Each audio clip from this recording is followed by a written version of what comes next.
Hello folks, hello everyone and welcome to this 737 live stream. So good to see you here everyone. I am super excited about finally flying the PMDG 737 in Microsoft Flight Sim. Guys, I'm probably more excited than I should be. After all, it's not an entirely new plane to the sim world, but yeah, it's something big. It's a big aircraft release, which we haven't had in such a long time. And hello, Richard. Good to see you here. And Brich, hello. Operation Sim, hello to you as well. Welcome, guys. Let me know if the sounds are okay for you. I can, of course, tune it up or down a bit. I have some music running in the background, just as long as we are not really getting airborne, I guess. So yeah, I guess there's a ton of content on the PMDG 737 at the moment, of course. But I really couldn't wait to get flying in this one.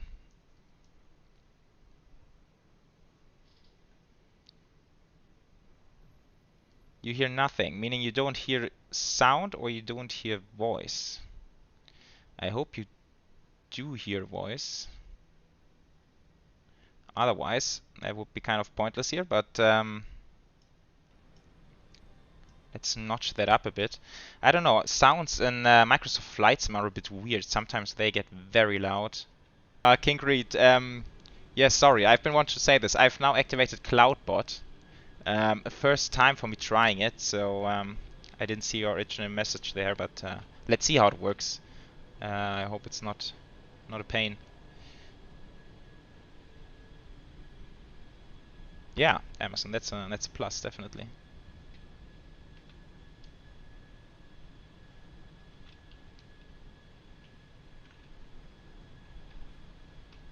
I feel like it's getting a little bit worse back here in terms of texturing, but nevertheless, I mean, from this kind of distance, absolutely fine. So this is sort of our walk around, which we are doing here already. But Silent Whisper, why the 900? I guess most people are excited about the 800. I'm personally also looking forward to the 900. I think it's quite an interesting aircraft. But I guess biggest release is going to be the 800. Not sure if anybody's getting the 600.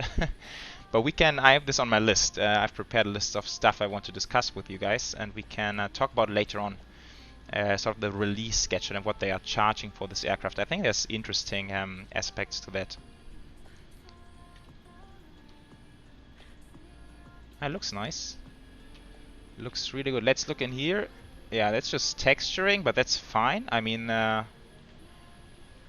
looks like they have done sort of the hydraulic reservoirs, I guess those are. They've modeled them for whatever reason. Interesting.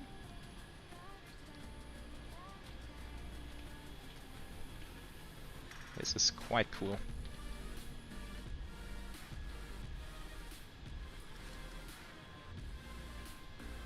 And YOLO also looking forward to the 900. Okay. Interesting to hear. What's there about the 900 that you like, guys? And who's operating it? I know that Turkish is, of course, a big 900 operator. United, I guess, as well. Ah, the gear bay will be updated later. Okay, good to hear. Good to know.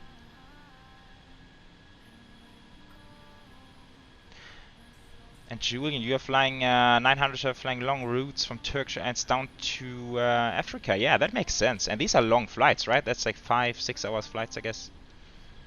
Yeah, interesting stuff. Right, so we have the PMDG stairs here. I'm not quite sure how it works when I connect the jetway now, so maybe I'm just gonna stick with these stairs. The interior at the moment, not the best one. Oops. But I think they also said that this is gonna be updated later on. Looks kind of generic for now, but I guess they are gonna put some effort into the cabin as well.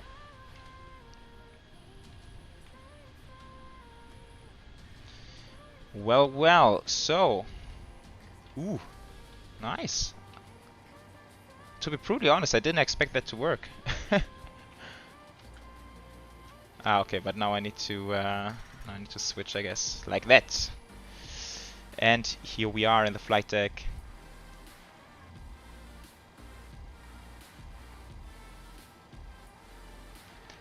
King Creed is asking, did you see the A330 from Airsoft in MSFS? I've seen the announcement about it.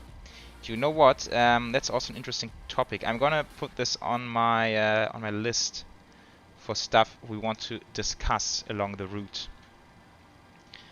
Very interesting topic as well. Okay, now let's first of all, checking ATC is not online at the moment, which is sort of expected. And to be honest, it's fine with me. I figured first time flying this aircraft, maybe it's nice to not have too much traffic going on. Although, of course, I should be fairly familiar to the 737 as such.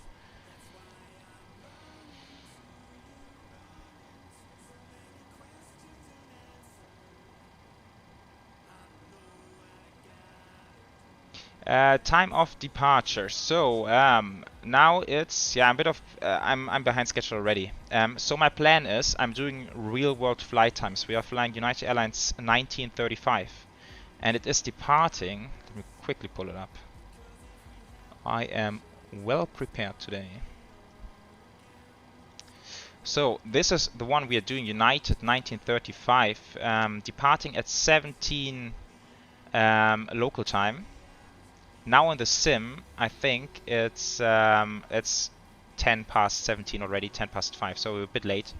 And I've chosen this flight also because we get to New York at around 8:15, which is right around sunset time at New York, because I figured it's also kind of cool to have a look at how this aircraft looks in the dark. And we are at gate Bravo 10, which is the real world flight as well, so we have a pretty nice setup here. And that's that.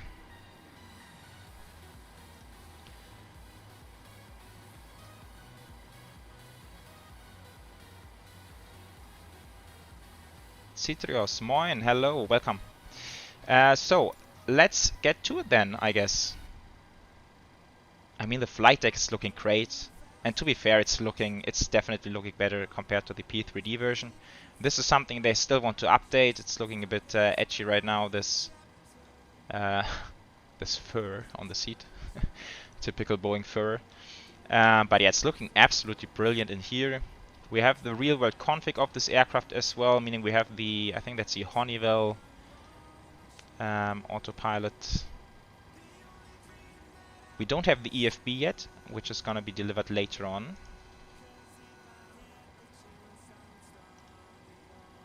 Elastics, are you kidding me?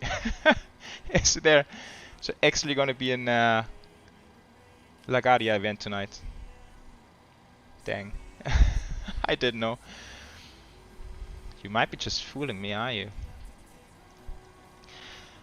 Okay, yeah, so let's prepare. Disclaimer, as always, I'm of course not a real world pilot, so please don't take my procedures too serious. But I'm feeling fairly confident that I can get this aircraft airborne and bring it down on the ground in LaGuardia later on. So let's see about that. Oops. Starts at 8 p.m. Eastern. Oh, okay, we are gonna be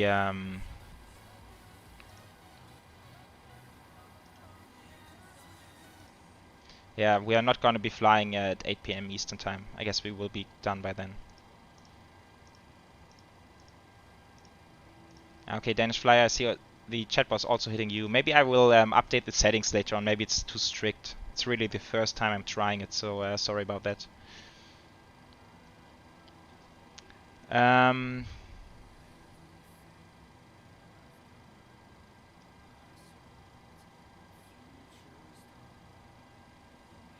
Wait, did he get blocked? I don't think so. I hope not.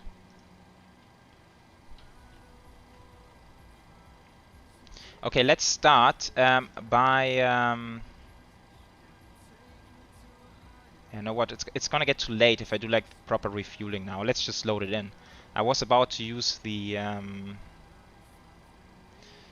PMDG refueling function, but I guess that's just taking too long for now. So let me put it in like this. We have block fuel of 16926, and that's pounds, of course, flying in the US. 16926 goes in here, and we have a zero fuel weight of 111.3.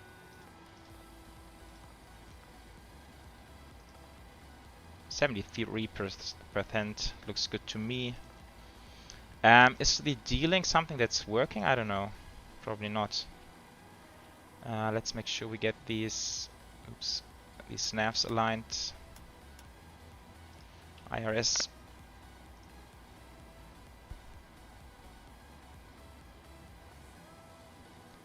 Danish Fly, have you actually been banned now? Maybe I really need to fix those chatbot settings.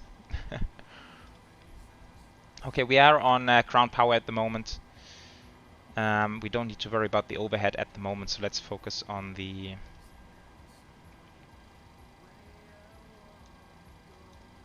Wait, I need to... Oh, that's fine. Okay. So FMC position. Let's get the GPS position.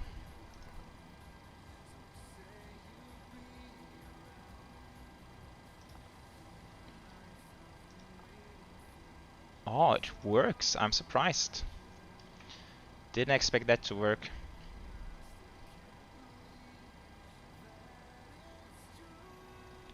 Yeah, elastics, you should definitely learn to fly. You can learn from the Danish flyer. He's an excellent Boeing pilot, judging from his videos. I saw your last landing into Samos, Danish flyer. That was amazing. I'm already planning on buying the scenery just to try the same approach.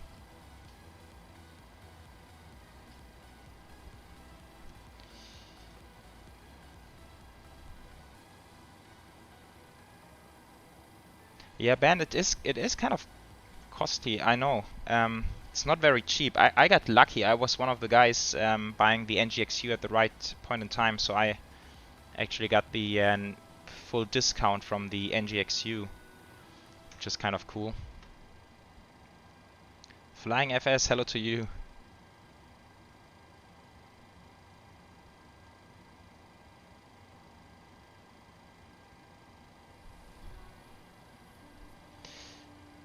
Okay, is my route coming in now, or is it just taking a while? Ah, it is. It is already. Sorry. Okay, departure. I saw on Flight Radar they are departing to a right, I think it is. Now let's do that properly here.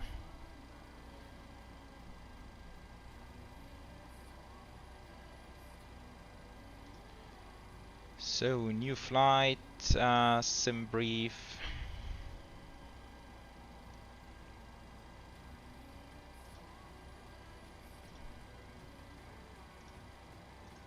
Airport, that is 28 right, which is this one. We can take Echo Echo or Golf Golf as an entrance, don't need the full length. And then of course no real departures at O'Hare. So we're just gonna climb out and get vectors to the first waypoint. I think initial climb clearance is 5,000, yeah. Okay, third right, no sits. Is that selected? Yeah, there it is.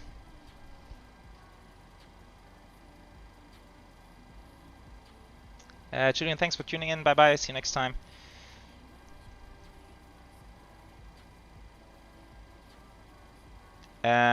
K-Core, it's sort of a mix. I do have them auto-generated by SimBrief, but then I make sure that the sits and stars and the runways are properly selected. Ooh, Danish Fly, you're flying along. Awesome. Looking forward to that. And Luki, hi. Wie geht's?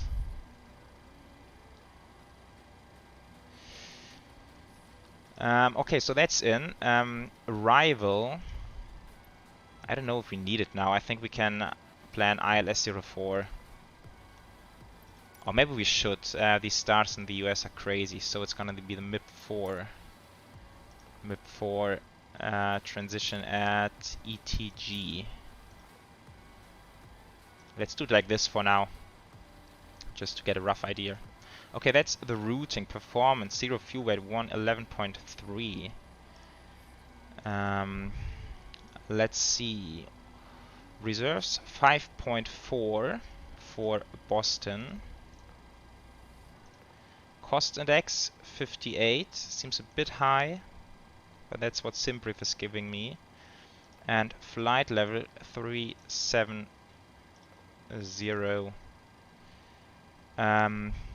Wind uplink. Is a wind uplink working? I don't know. But we can put in the average wind. 359 at 38.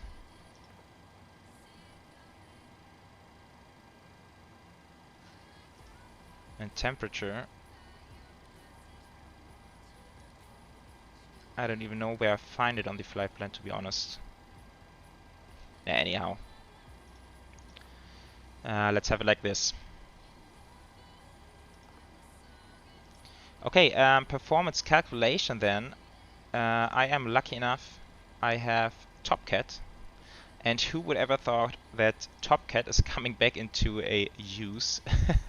But it does, since it does have the 737-700 in here, which is amazing.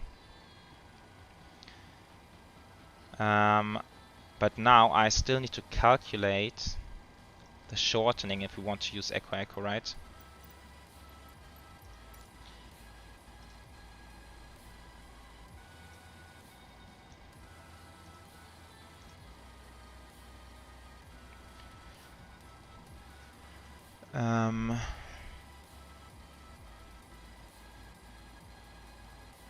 Should be on here, I guess.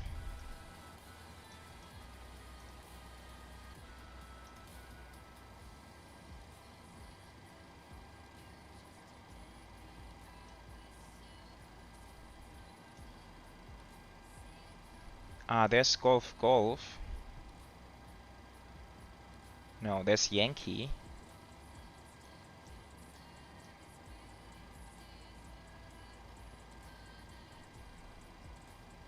Okay, to be fair, I'm not understanding this chart at all.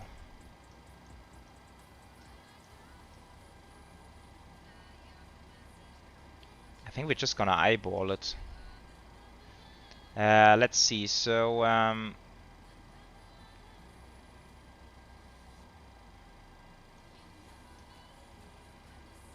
nah, let's just go full length.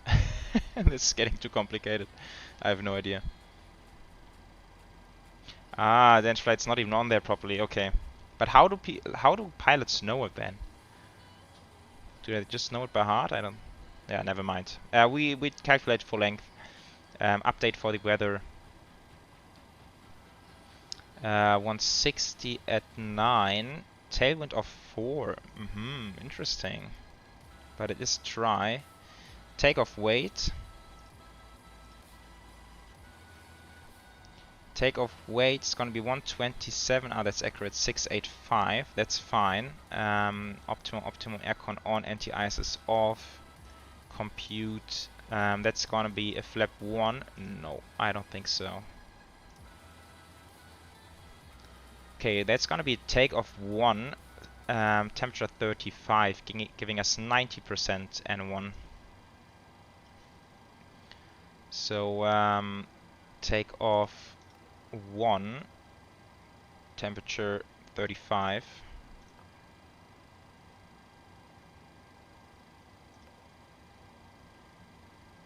$29.6. It's a bit off. Might be related to the APU. Not too sure.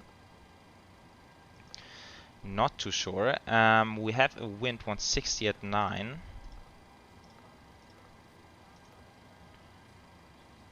800.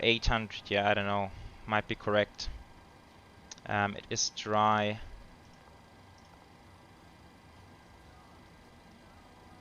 Outside temperature 28. No, that's not right, is it? Wait, 29? Seriously? Is it summer here in Chicago, or is my weather failing me entirely? It is, I don't believe it. 28, 29 degrees in Chicago. Okay. Okay then. Flaps 5. Center of gravity 23.9 and the speeds were 129, 130 and 132. Like that.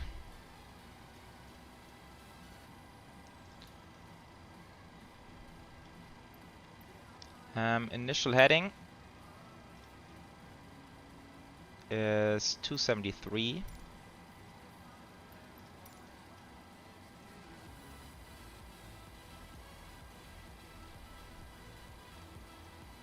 Oh, that scrolls fairly slow. Oops. 273 and altitude was 5000.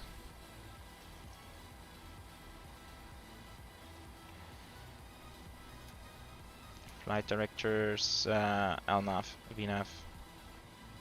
Oh no, actually not. Heading departure, of course. Usually we will get the heading, or if ATC were online, we would get the heading from ATC. But we are not going to get this today.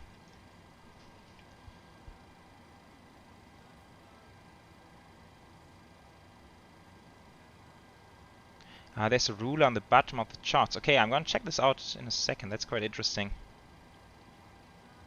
YOLO, I was thinking that's too warm. I don't know much about the climate over there, but that's like high summertime. Elastic0 in New York, okay. And it's also quite warm over there, but that's good to hear. I mean, also here in Germany, it's fairly nice. I think tomorrow we're gonna get 27, 28 degrees. Okay. What else? Let's fire up APU. I guess we need one fuel pump for that. Oops, not the lights.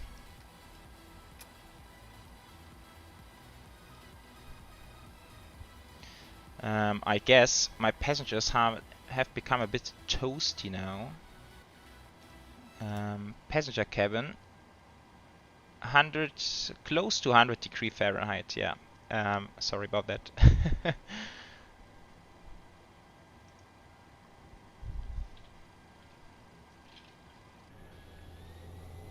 Okay, interesting. Let's see, still fairly empty. 737 over there. Is that you, Danish flyer? On the Charlie stance. Justin, hello, welcome. How are you doing? Wow, guys, we're half an hour into the stream already and really need to get going.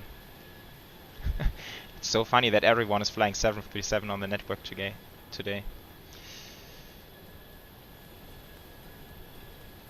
No, wait, there's something else. 777 back there.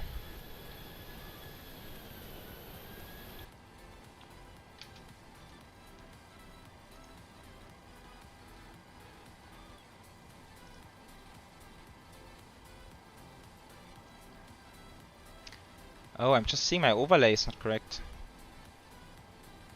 Wait.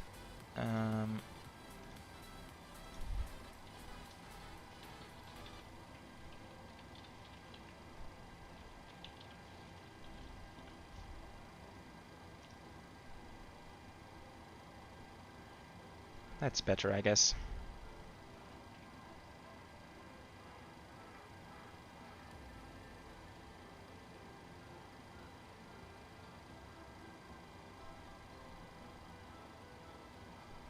Okay, no worries, Danish flyer.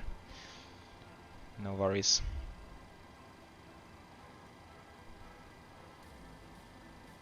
Yeah, Justin, I'm fine as well. I'm super excited about this plane.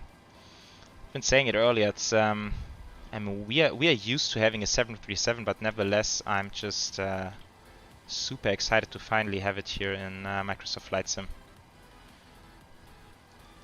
Okay, let's get going here. So we have the APU running, APU bleed, finally getting some air conditioning here now, which is really needed. Window heats, yaw dampers. We can get the APU generator online. And the seatbelt signs. Like that. Hydraulics as well. Let's make sure parking brake is set. And we will also run some checklists in just a second. Okay, I guess if we disconnect ground power, then we can get rid of everything. Like that. Ah, winds. I just wanted to check if this is actually working.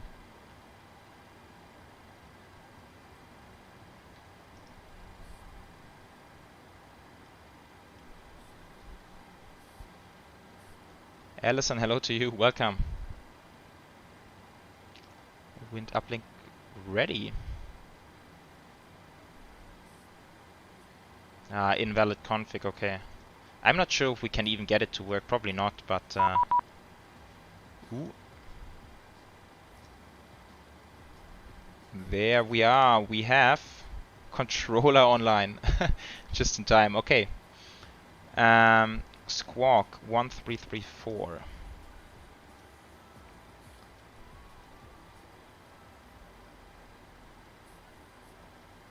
1334. Flight level 370. Wait, I will pull that over so you can read it alongside. Departure Chicago, LaGuardia 737. That's our routing. 5,000 initially, speed 250 knots. Expect level 10 minutes after departure. Departure frequency 123.5.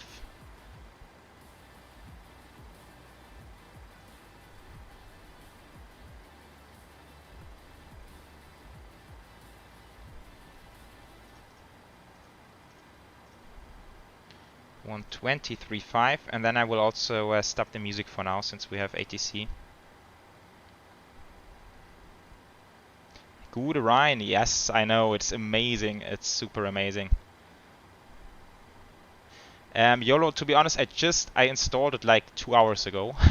I gave it a very quick spin around Chicago here, but other than that I don't really got to fly it yet. Departure frequency, that's Chicago Center, I guess. Wait, did I find my... Let's do that. That helps, maybe. 8 is November.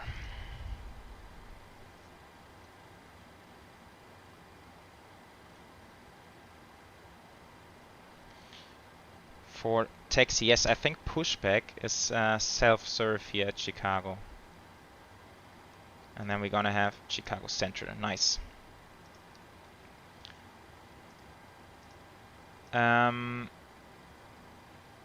What else?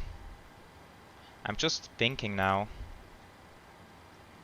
There's the ruler he's been mentioning. So distance like this from Echo Echo is approximately 3,000 feet. So let me very quickly pop this into TopCat.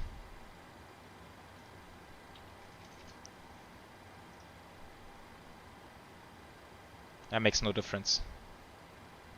Okay, that's good to know. Right. Pre-flight checklist. I probably the doors are still open. No, all good. Okay. Oxygen is tested. Navigation and Navigation, transfer and display switches are normal and auto. Window heat is on. Pressurization mode selector is auto, although we still need to set this to 370. There it is. Flight instruments is set 103. 103 altimeters are set as well. And parking brake is set. Engine start lever is cut off. Alright. Fuel pumps. Probe heat. This is looking good. Anti-collision lights are coming on. This is going to arm. Looking good on the overhead. Also, I think in the US now we're gonna set TARA for taxi. Chicago Center is 101 Tango Delta. Am I showing there's no Charlie right now? 101 Tango Delta. 1 second. Okay, and now let's check again for the pushback, but I'm quite sure it's yes, sir, you are. self-served. Yeah. Okay, thank you.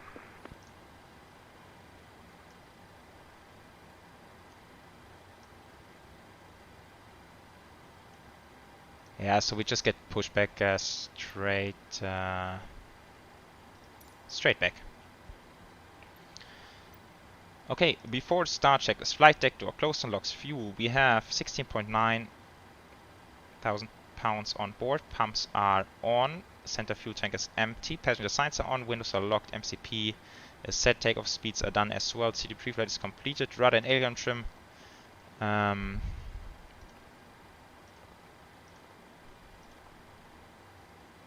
5.48. Need to trim it up a bit.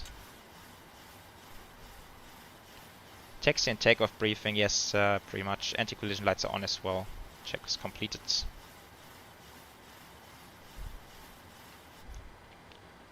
Kavier, hello, welcome. Sorry, I got the chatbot activated now. I'm going to adjust the settings in cruise. I feel like it's a bit too harsh at the moment. Okay, let's ask for pushback. I think we can do it manual. Cockpit to ground. This is ground. Stand by. There was just an aircraft next to me. Maybe one of you guys. Chicago Center, night 2314, request pushback. 2314, push starting on discussion. Call me ready taxi, holding short of Alpha to Alpha 9. Roger, call right to taxi, United 3314.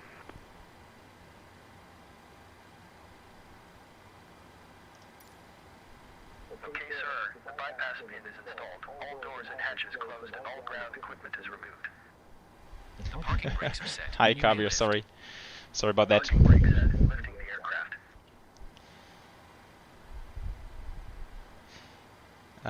Alright, I feel like I'm probably missing a bunch of stuff here today.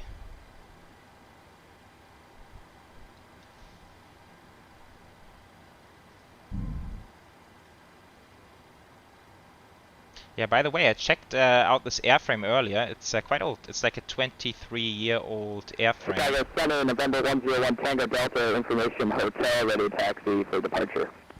101 Tango Delta, thanks for the hotel. Taxi number 22 right, 22 left via November. Cross from 22 right. November, cross 22 right, 101 Tango Delta. Go ahead. We are cleared for start and push. Okay, cleared for push start. Parking brakes are released. Commencing pushback. You can start the engines in sequence. It will start in the sequence. Nice, and off we go.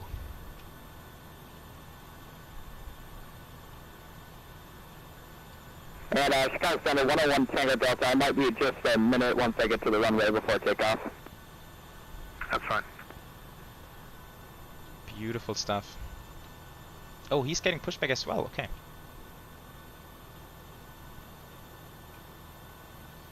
Right, let's fire up.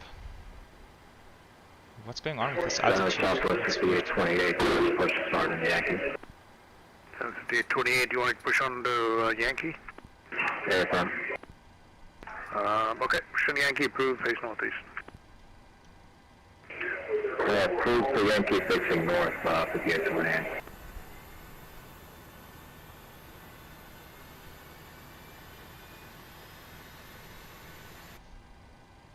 Okay, 25%. There it is. Introducing the fuel. Okay, let's stop it here already. Okay, pushback completed. Please set your parking brake. Parking brake set. Parking brake set. Lowering aircraft. Ground. You may disconnect. Okay, sir. Clear to disconnect. Pin has been removed. See you at the side. Have a good flight. Thank you. Bye bye. Thank you and goodbye. Okay, starter cutout. Starting engine number 1. Chicago Center, Sun Country 8888 with hotel ready for taxi. Do we have information? Hotel, I guess. Sun Country 8888, runway 2 No, it's left. November. Taxi initially north on Whiskey in Forgot the fuel. November, right in November. Cross runway 31 center, 13 center, 13 left, hold short 22 right. I guess the taxi clearance here at Chicago can be a bit confusing.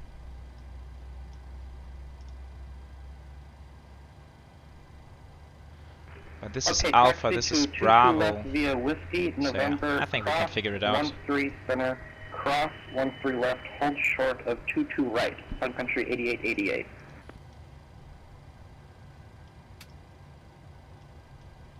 Okay, starter cutout. Coming to continuous, we have the Chicago United 33. generators. Packs back to auto. This is Can we coming change off. the runway for 22 left for departure? This is coming off. This is looking good. We well, have we can't turn you towards Duffy from there, so the departure to Duffy go right over the off. airport, so that's why we're right November 5. Oh, okay, okay. We'll maintain to wait RTO, right flex and right 5. to taxi. Okay, 2314, Trim is runway set. 28 right at Let's see if we have a taxi flight November control 5. check. No, not in here. Taxi via Alpha So 9, just like this, Bravo, full right, Alpha forward, 15 November. up, rudder, full left, Alpha full right. 9 Bravo, Alpha 16 November. Julian, I'm using the Airbus TCA United side stick. 314. Kind of annoying. I'm looking for looking to get the Boeing yoke, which is fairly expensive. I think it's around $500 at the moment. So holding back on this just for a little. Okay, before taxi checklist, generators are on, Pro Pete is on, anti-ice not required, isolation valve is auto. Engine start switches are continuous, recall is checked, auto brake is RTO, engine start lever is idle, flight controls are checked, ground equipment is clear, and before takeoff checklist flaps are 5, green light, and stabilizer trim is 5.5 units roughly, that's checked as well.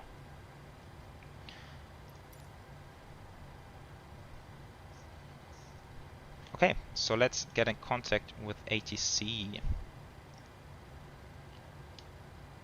Chicago Center, a good day from United 1935 at Chicago requesting taxi.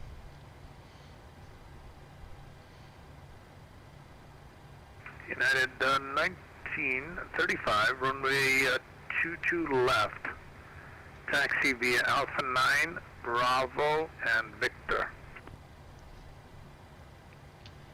Runway 22 left via Alpha 9, Bravo, and Victor, United 1935. Okay, I guess we need to recalculate a bit. Where's 22? Ah, down there. And we are cleared Alpha 9, Chicago Bravo, Center. Good day, United Flight 9536 Victor, with got it. you at K-Ord. Let's get rolling and then we need to November. recalculate. Requesting IFR flight following. Taxi lights. Well, not going to get IFR flight following, it's IFR. Flight following is usually always for VFR departures. Okay, requesting IFR. Yeah, actually that's right. Thrust Okay, looks doesn't like you work, but I'm already, just using the have, thrust on read the my, side pre-departure stick. clearance that I sent you, is that correct? Affirmative. Okay, then all the information's in there. It looks like you're all set. Just push and start at your own discretion. Call me ready to taxi. Okay, so I guess we need this one again to left. 9536. No shortening. Compute. Same stuff, right? 33, takeoff 1 flaps 5. Speeds 132, also nice. Yeah. We are good. We are lucky. 28, sorry, 8888, you can cross runway 22 right, hold short runway 22 left in November. Cross 22 right, hold short of 22 left at November. Sun Country 8888.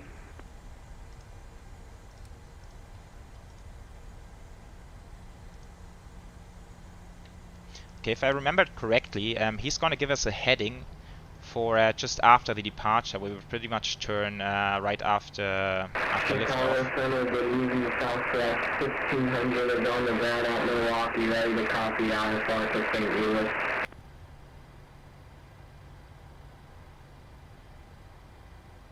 South 1600 road standby.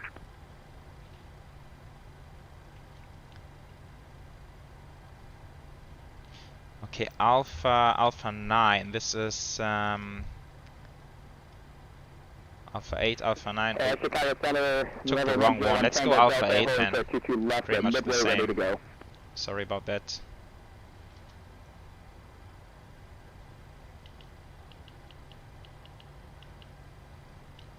Brakes are working, okay. Number 101 Tango Delta, fly heading. Yeah, now we're on Bravo. Runway 22 left, cleared for takeoff, winds 1709, gusting 18. Alright, fly heading 180, clear takeoff 22 left, 101 Tango Delta. What's happening with my FPS?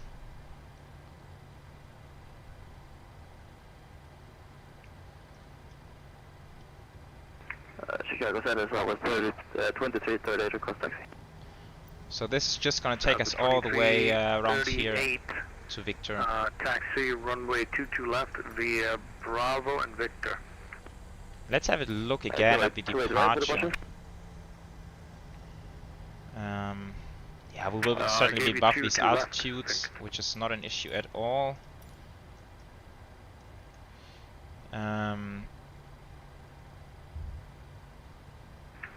Maintain assigned heading and altitude, yeah, okay.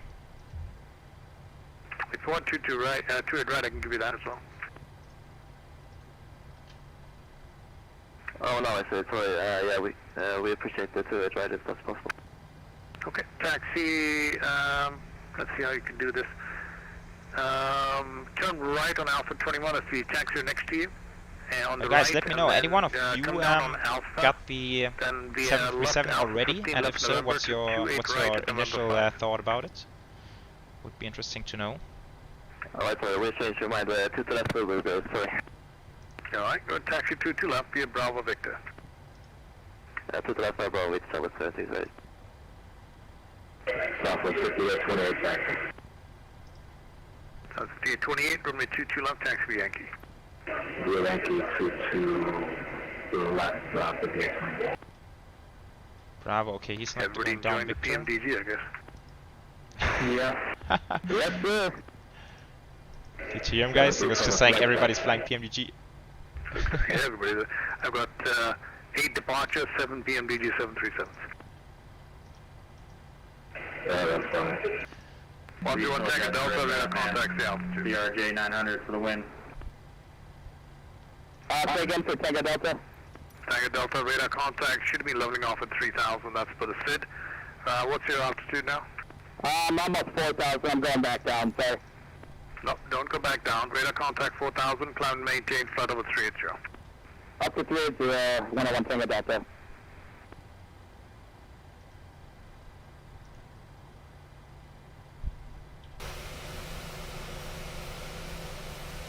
I hate that it always turns the camera. Turn right, heading 190, cleared Rick Comiskey, and resume normal speed above 10,000. FPS are really shitty, I'm not sure what's happening here. 101 Tango Delta, resume normal speed. Southwest 2338, give way to the United 737 coming down from the west on Victor. We'll give way to the United 737, someone said. 2328. Okay, here's Center, Victor. Sun Country 8888 is ready to go at 22 left. Sun Country 8888, flying at 220, This is runway southwest, 22 left, nice. clear takeoff. Heading 220, 22 left, clear for takeoff. Sun Country 8888. I've never had these Short kind of November legs in 5, P3D before. United 42. 2413. 2314. 2314, turn right, heading 040, runway 2 at right, November 5, cleared for takeoff, winds 1609, custom 15. Clear for takeoff, runway 28 right, turn right, 040 after departure. Oh, no, United 3314. I hope my sim is staying alive, not crashing on me now. Okay, at least one guy out here not flying the 737. Beautiful 777. Nice. Okay, so checklists are completed. Transponder is set TAR, traffic radar is on, weather radar not working in Microsoft Flight Sim at the moment, so not worrying about that. Richard, thanks so much. Thank you. And now we're just gonna get the heading, which is not adjusted yet, guys. I'm doing mistakes here, 225. But I guess he's nevertheless giving us something else in a second. VNAV heading select 5000. Okay. But he did not give us anything in the departure clearance, did he? Nah, he did not. Okay.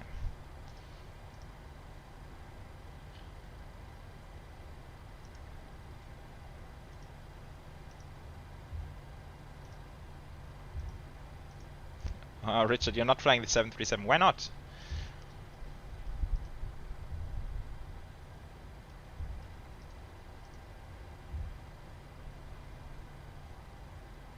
Wait, where's that's Victor, okay.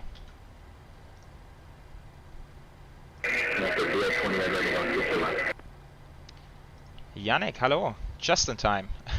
Perfect timing.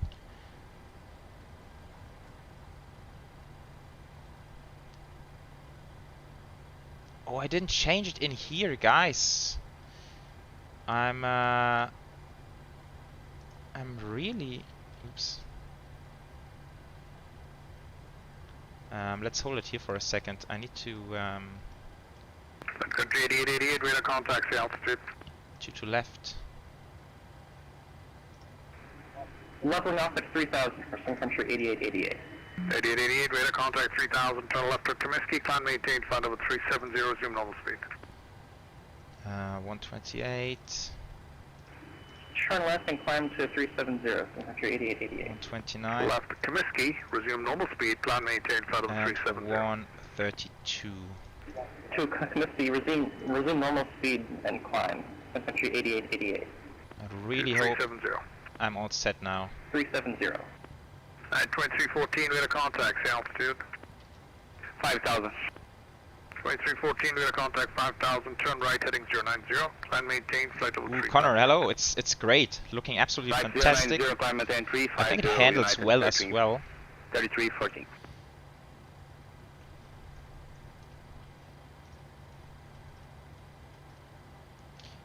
United 1935, fully ready at 2 to left.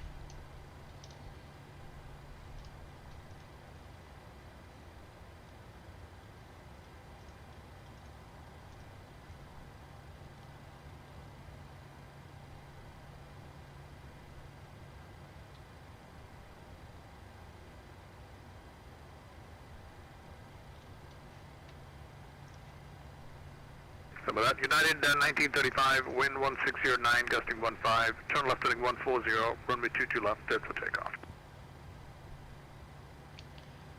Cleared for takeoff 2 to left and heading 140, United 1935. Down to 5828, turn left heading 140, runway 22 left, clear for takeoff. Left turn. 140. 240, clear for takeoff. Lights, turn off lights. 140. Strobes. Overhead is looking good. We are ready 2314, resume normal speed when above 10,000. rock and roll, hopefully. Let's see, on about 10,000, 314. Oh, I'm really worried about my sim settings.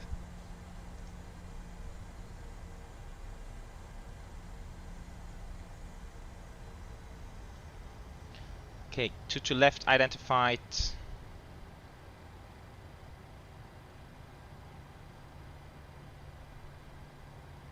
This is looking superb.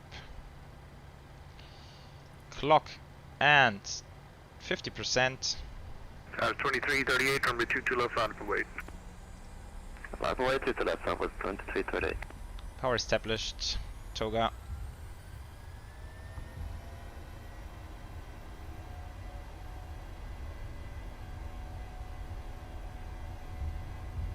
Why do you have so much takeoff power?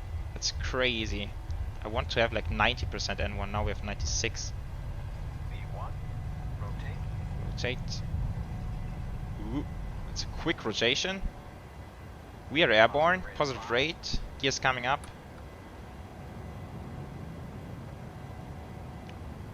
Climbing like crazy. Ah, I probably kicked out the takeoff 2338, calculations. turn left heading 160, runway 22 left, clear for takeoff.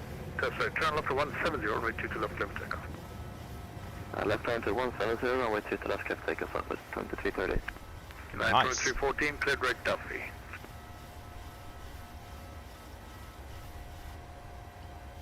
Was it for us? 2314, cleared right Duffy. No, it's not for us. Direct Duffy, 3314.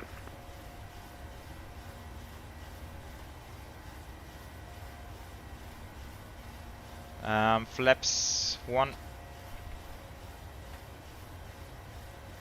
Heading 140.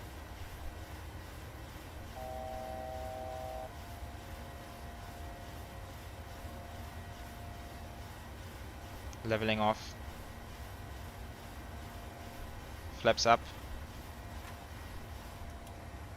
Autopilot. Why is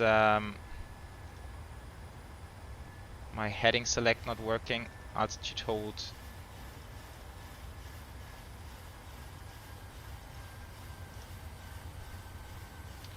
United 1935 holding at 5,000. And 935, thank you. Radar contact 5000, climb maintain, flight over 370. Climb maintain flight level 370, United 1935.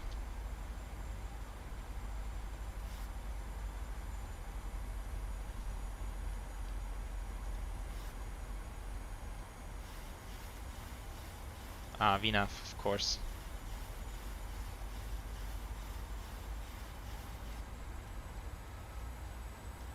Start at 5828, radar contact the altitude.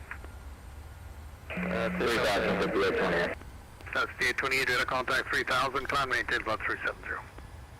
Okay, this is coming off. Level 370, This is southwest coming off. 2338. So yeah, that Southwest 2338 was not for you, that was for Southwest 5828. And we are on the climb again. Ooh, look at Chicago down there. Nice. 5828, climb and maintain, flight level 370. Flight level 370 from 5828. United 1935, cleared rate mobile, resume normal speed. Direct mobile normal speed, United 1935. South 5828, cleared rate Luki, resume normal speed. LNAV. Southwest 5828, cleared rate Luki, resume normal speed. Right, okay, normal speed for 5828. And if you got a 101 ping at Delta, any chance I could step away for a few minutes? Okay, that was interesting. Southwest 2338, radar contact, climb maintain, flight over 390, After cleared rate takeoff 10, checklist, resume engine normal bleeds are speed. on, packs are auto, language is up and off, flaps are up, no lights. After takeoff checklist completed. Chicago 7 Southwest 1500 ready to taxi. Okay, taxi turbo lights coming off. This is coming to off. Runway 25 Landing left. lights coming off now. Taxi Passing via flight Bravo level 100. Mike, November. Cross runway 1 on the right. Line up and the 1 heading on the back. left.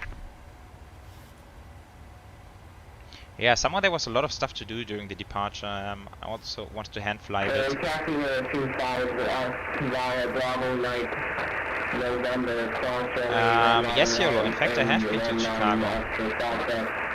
1600. Very cool city. I like it. Awesome stuff.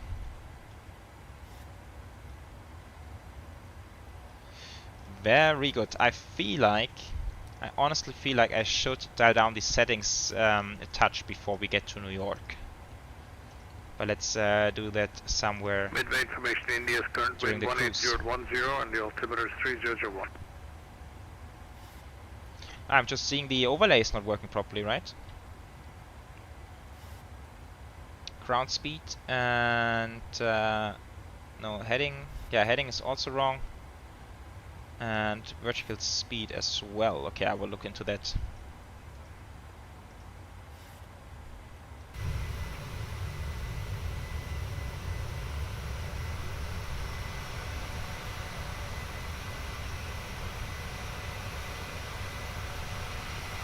Beautiful stuff.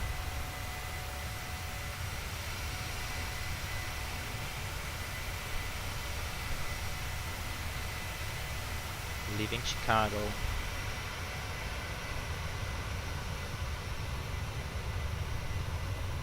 I'm wondering, they PMDG has included some fixed cameras as well.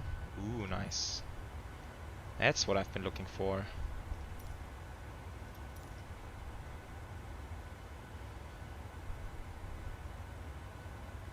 Chicago Air Information, Oscar, current wind 1809, gusting 17, altimeter 3001.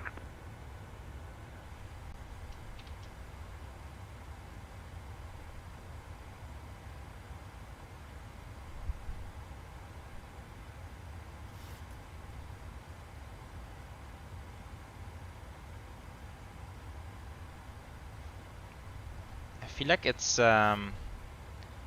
less noisy compared to the NGXU. Chicago Center 101 Tango Delta is back. And all right. Sorry, I did not catch that again. Thank you.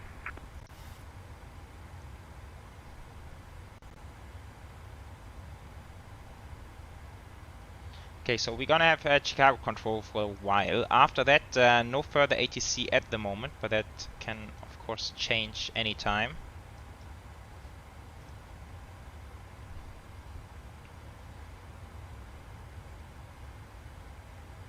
And now I can follow up on the chat. Wait, transition, standard, and seatbelts, of course.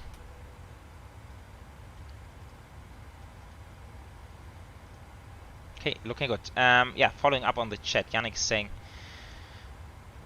they've removed the NGXU from the store. Yeah, that's interesting. But I'm quite sure it's coming back. I mean, they have no reason whatsoever to take it off the store. People still would want to buy it. It might be related because I know they have really struggled with their vendors, that they couldn't handle all the traffic on the website. So maybe they just took down the aircraft for a while and will put them back online. Connor, no, I did not get the MD-80. And to be fair, I would have no idea how to operate it. There's another company there. Push back on the Yankee. But did you get it? Or did any one of you get the MD-80? And if so, how is it? Tango Yankee behind company Southwest 5242. Southwest 597, on my frequency. Kingfried, I think flight time is 1 hour 45. Okay, you're on Yankees, company's coming up behind you. You're going to take 141. 141 is the scheduled flight time. Okay. And we will likely get to New York just during sunset. 240, just come behind the company. It's going to start in about 1 minute. Behind the company for Southwest 5242.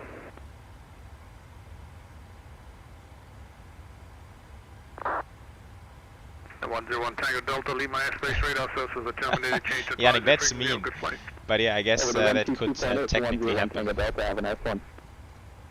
But I'm quite sure they're gonna bring it back, don't worry about it.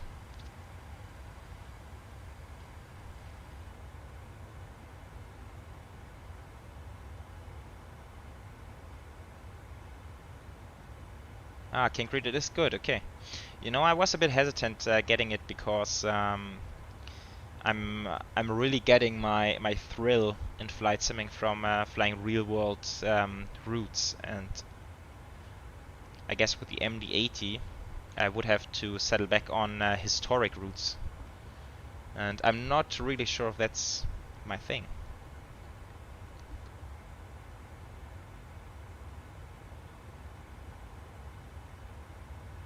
Chicago Center, hello, Speedbird 3301, stand Mike 1, requesting Alpha clearance to Doha. Guys, let's make a quick test here. Since I've activated the chatbot, we also have loyalty points now. So can someone of you give it a try by typing exclamation mark miles into the chat? Let's see if this works. 9597, we're 22 left, taxi to Yankee. Number 22 left, taxi to Yankee, 5.597. So yeah, my idea is to, of course, also reward the viewers some loyalty points.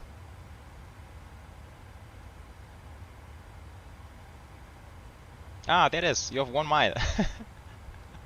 Nice. It is working. Guess it takes some time to pile up. But awesome, that's good. And then to be honest, I'm not quite sure what we're gonna do with these miles in the future, but I guess I will think of something, doing some sort of reward.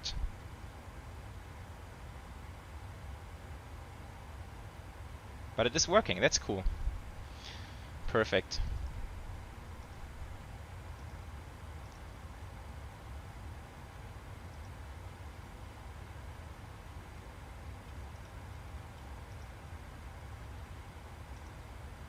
Yeah, landing challenge as well, although I didn't figure out how to set them up just yet. I guess we can run like a regular poll in the chatbot. Wow, that was Have a good flight, bye-bye. heavy. Yeah, maybe we can just do like a regular poll later on. But I don't know how it works. And I also want to set up the METAR function. I'm quite sure you know it from other streamers as well. But it's also not working at the moment. But that's sort of the next thing I want to do. Runway, turn left, backtrack, runway 25 left, and hold position. Backtrack 25 left and hold position. Sorry for being annoying south at 1500. From time to time, the aircraft is behaving a little bit weird,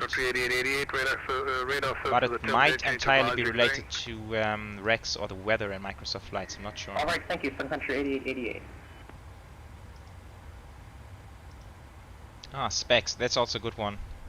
Southwest 597, fully ready for departure, runway 22 left. I will write this down for later. 7 runway 22 left, line up and wait. Southwest 597, runway 22 left, line up and wait.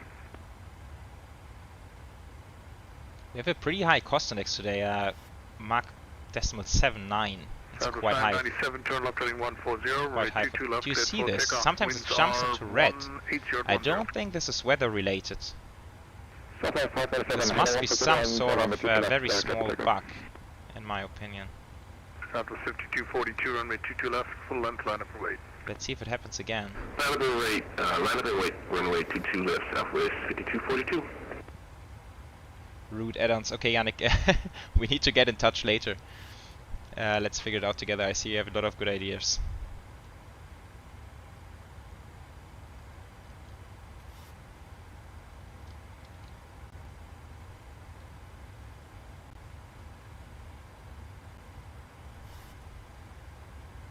Okay, that was just the altimeter going insane.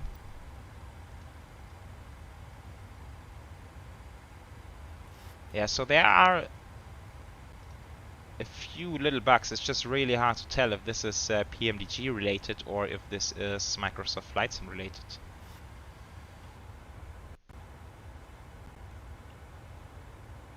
And yes, once I'm out of the control zone, I'm gonna adjust the settings a little bit. I don't feel super confident with the performance at the moment, and I don't want to get a sim crash. That would be devastating.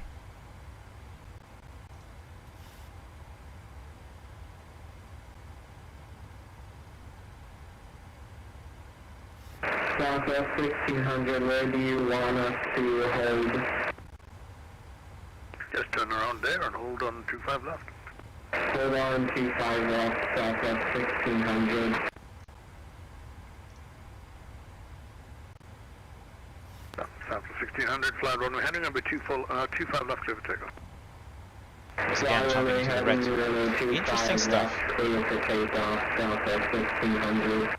But okay, I guess it's fair to cut PMDG some slack. I mean, it's always going to be like this if you release an aircraft. There's going to be a few bugs. Climbing level 330. Sunken 95, good afternoon, squawk 1373. 1373, 70895. 7597, radar contact, altitude. 7597, 3000 feet. 97, radar contact 3000, climb maintain 5. Alright guys, and then of course I've thought ahead, and there's really a bunch of routes which I'm very much looking forward to do with the 737. And maybe just a general note on what's going to happen on my channel from now on. So of course I do intend to fly the 737 now a couple of flights, but it really doesn't mean that I'm never going back to P3D. So certainly there are a lot of aircrafts which I will continue flying in P3D. And Southwest 597, turn left. yeah, but I'm thinking about, will we ever fly the 737 back in P3D? That's an interesting question, right? And to be brutally honest, I don't have an answer on that one yet. Southwest 597, turn left heading 090. We might do that, but it's kind of unlikely in my opinion. Really getting used to Microsoft Flight Sim. And country 895, radar Okay, contact, 1000 to go, so let's go vertical speed. 1000. 330,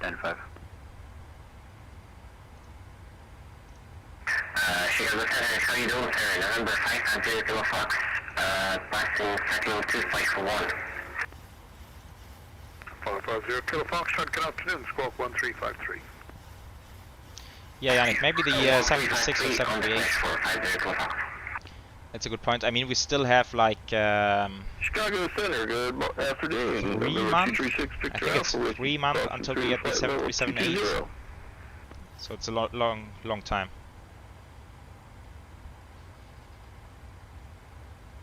Number 236 Victor Alpha, good afternoon, squawk 1371. 1371 for 6 Victor Alpha. United 2314, Cleveland's offline, radar services are terminated, change to advisory frequency, good day.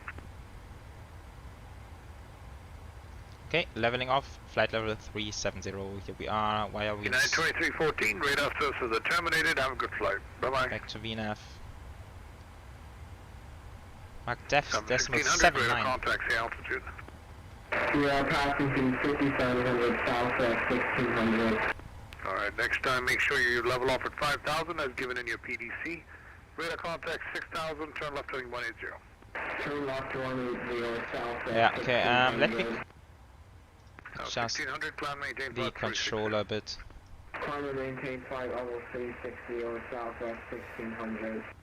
Maybe like this, and then we can have a bit more... United 2314, you on my frequency? Bit more aircraft sounds. Although, like, honestly, the sounds are much lower compared to P3D. Kilo Foxtrot, radar contact, level 260.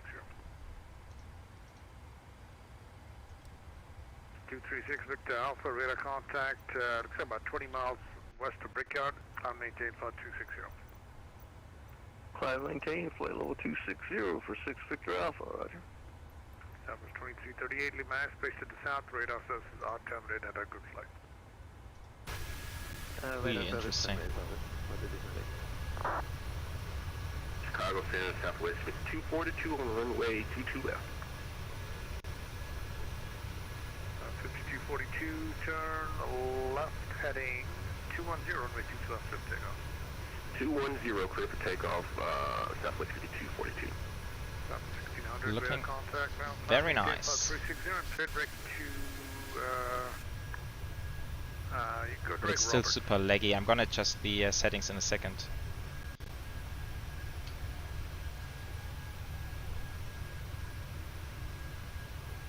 South 1600, clear direct to Romeo, Bravo, Sierra. Direct to Romeo Bravo Sierra, Southwest 1600.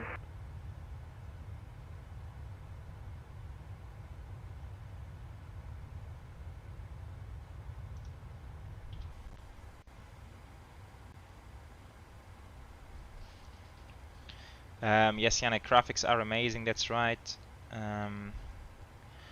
All other aspects. 1935, leave my airspace, Cleveland offline, radar services are terminated, have a good flight. Switching to Unicom, thank you so much for the ATC United 1935.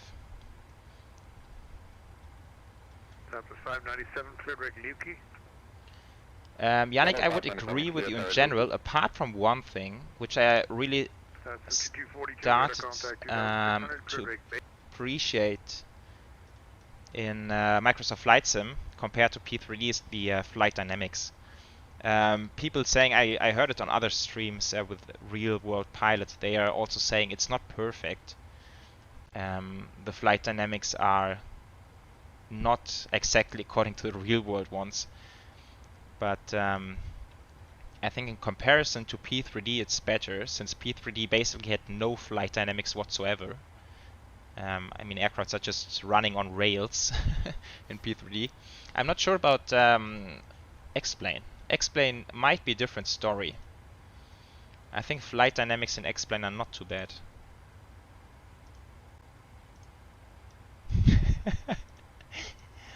Yannick, I like that you keep trying. I really appreciate that.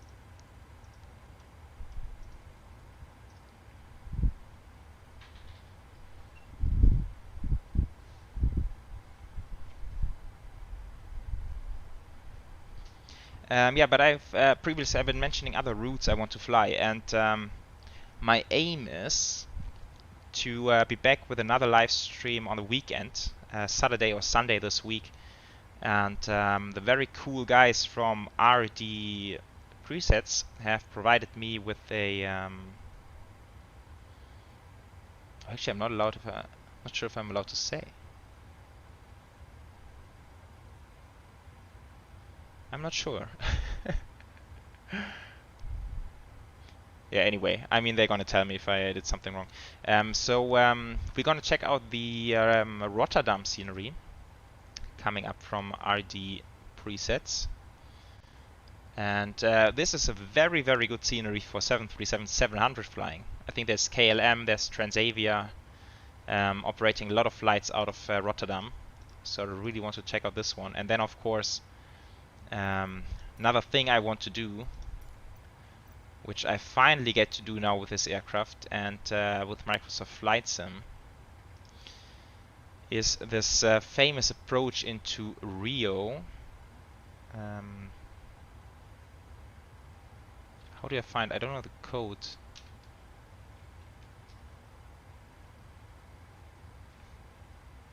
In Santos Dumont. I'm quite sure you have seen it on other streamers as well.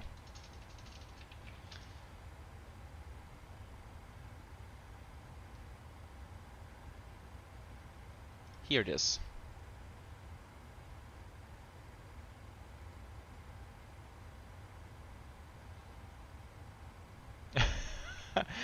Oh, Yannick. Okay. I hope I'm not in trouble. Wait, before we do that... Wait, what's happening? Why is my altitude jumping like crazy? Let's quickly, because I'm really scared of getting a sim crash. And I think it's also with all the stuff, all the streaming software running in the background now.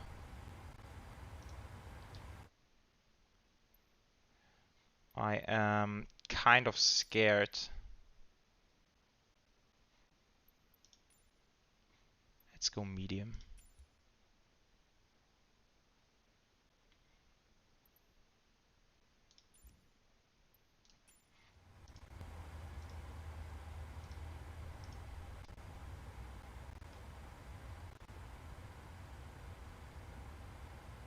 I'm not sure if it's getting better.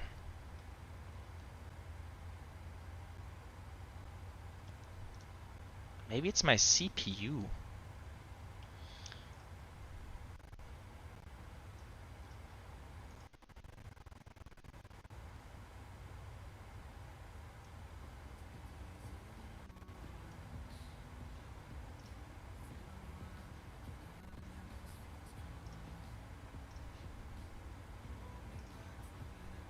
Okay, see if I can close down some stuff.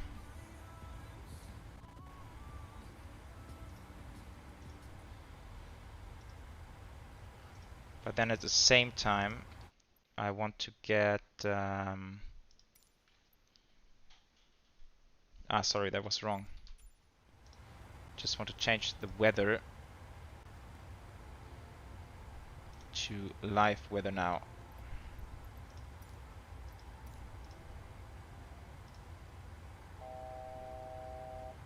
Okay.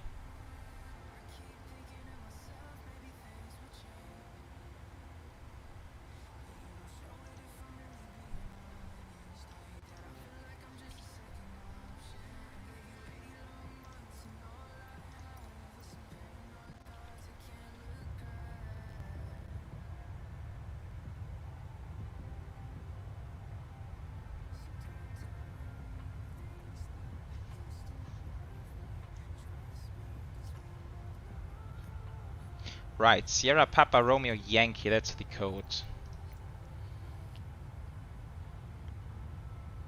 And there's this amazing Arnaf whiskey approach, which I really want to do. I'm probably gonna screw it up big time.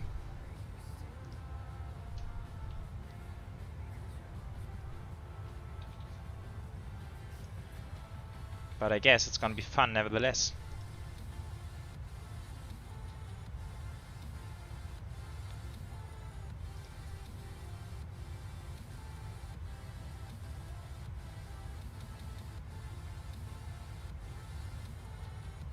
RMP whiskey.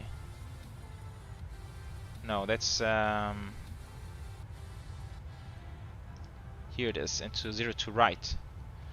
Yeah, that's the fun one.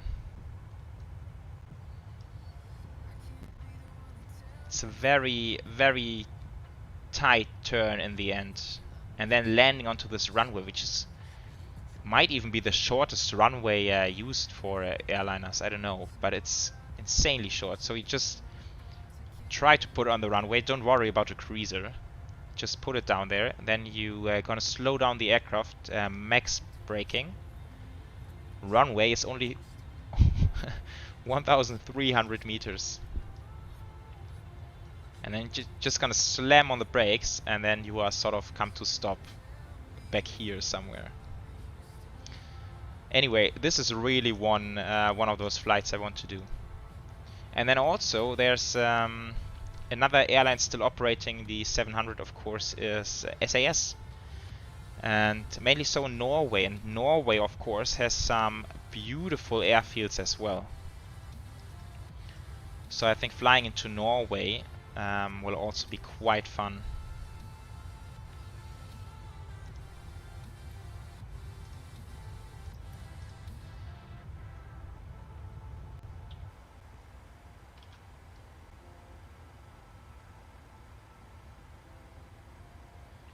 I mean, performance did not really improve, and I hate to say it, guys, but I think in my case this is could potentially be related to the PMDG, because I've never had these kind of performance issues with other aircrafts in Microsoft Flight Sim before.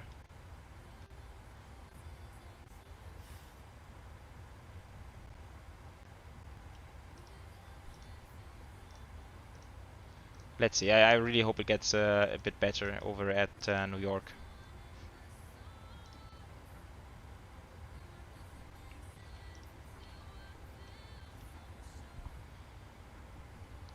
Yeah, and then I also wanted to talk about the release schedule, right?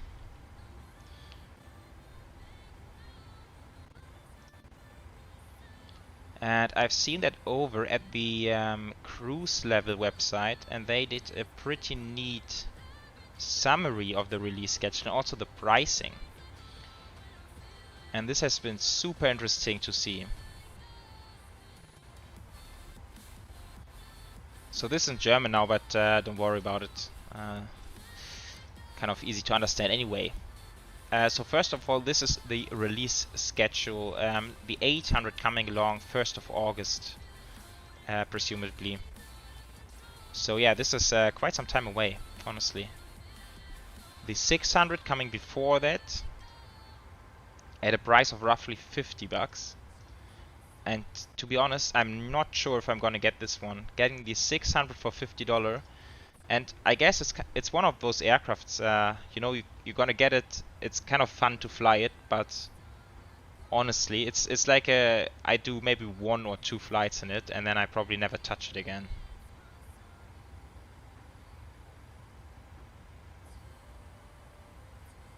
Alright, YOLO, take care. Thanks for tuning in. See you next time.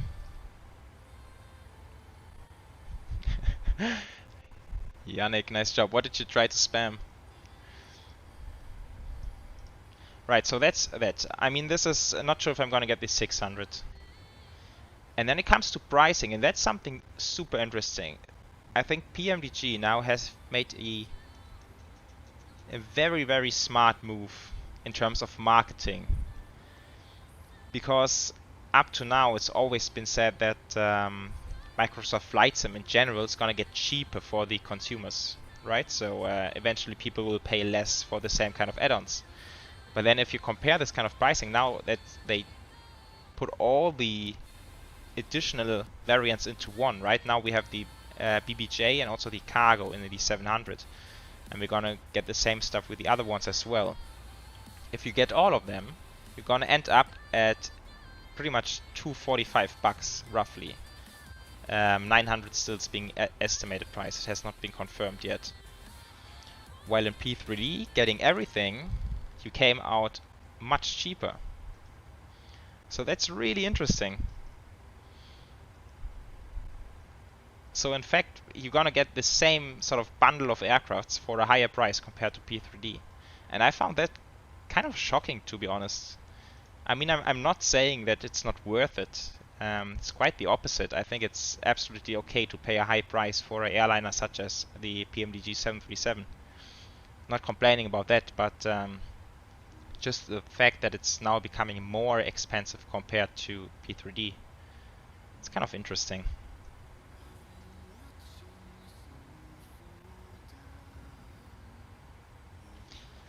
Yeah, Yannick, let me look into the bot settings right now. Seems like it's really kind of...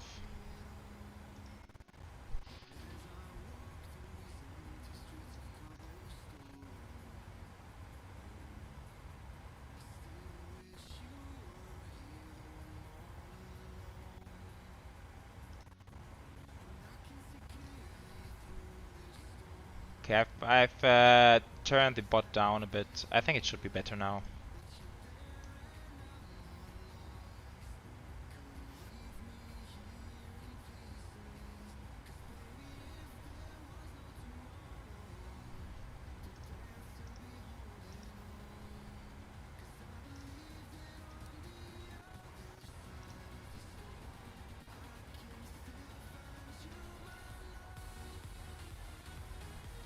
Have you guys heard anything about performance issues with the 737?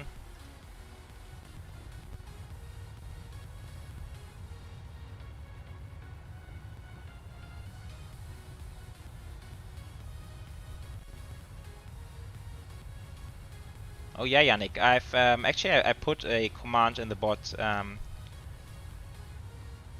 sort of banning all comments with explain in it.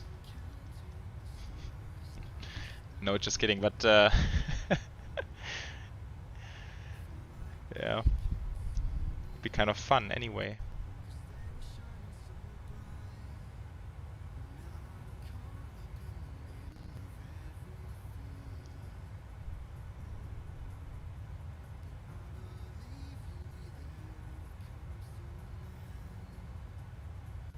Four miles, okay. I don't, King Creed, I don't quite remember to be honest, but I think it's like 1 mile for every 10 minutes or so. I don't know. I have to double check.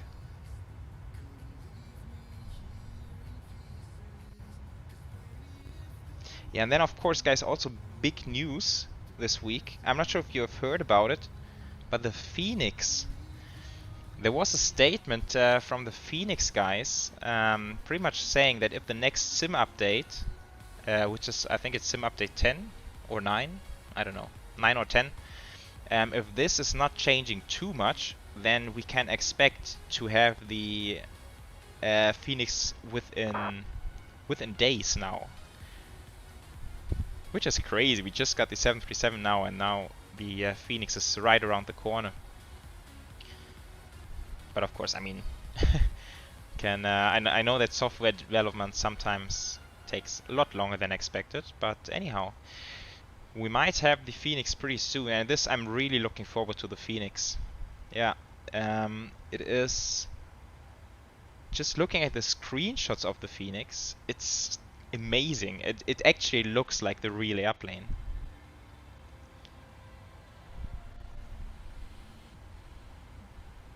But yeah, maybe that's thinking ahead too much. Maybe we should celebrate the 737 as long as we have it here.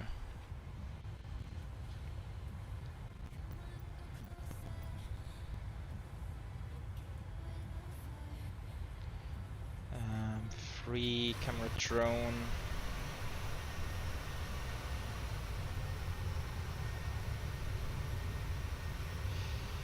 These FPS are honestly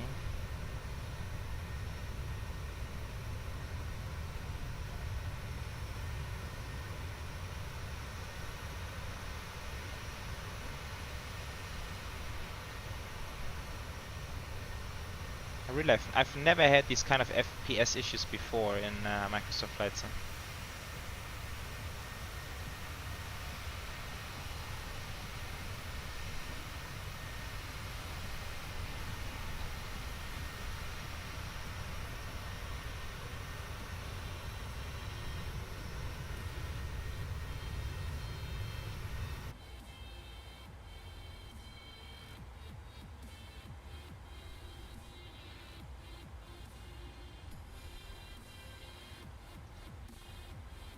I mean, I can even turn it down further, but if that does not make a difference, then I think it's aircraft related, to be honest.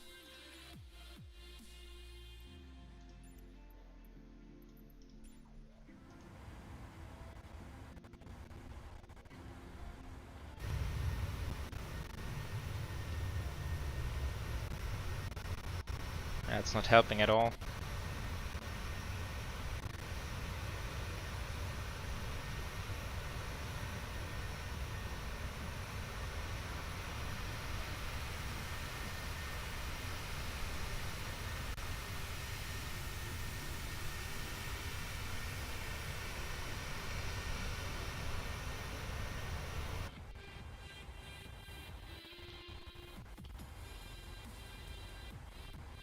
Yeah, so I might as well just turn it up again. Makes no difference in terms of performance.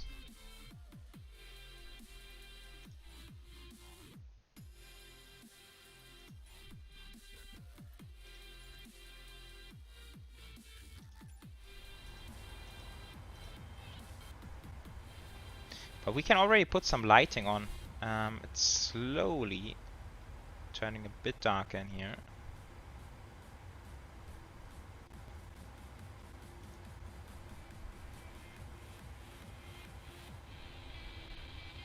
Ooh, Yannick, by the way, that's another one. Lighting is better in Microsoft Flight Sim. compared to P3D. Not sure about X-Plane, but I guess it's also a bit better compared to X-Plane.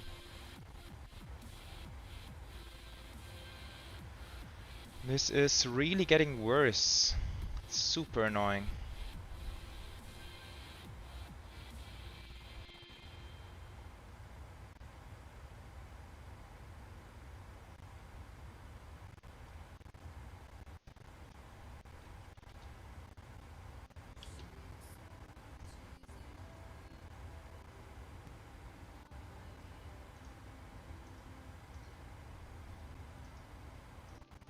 And I feel like it's not really getting better flying into New York.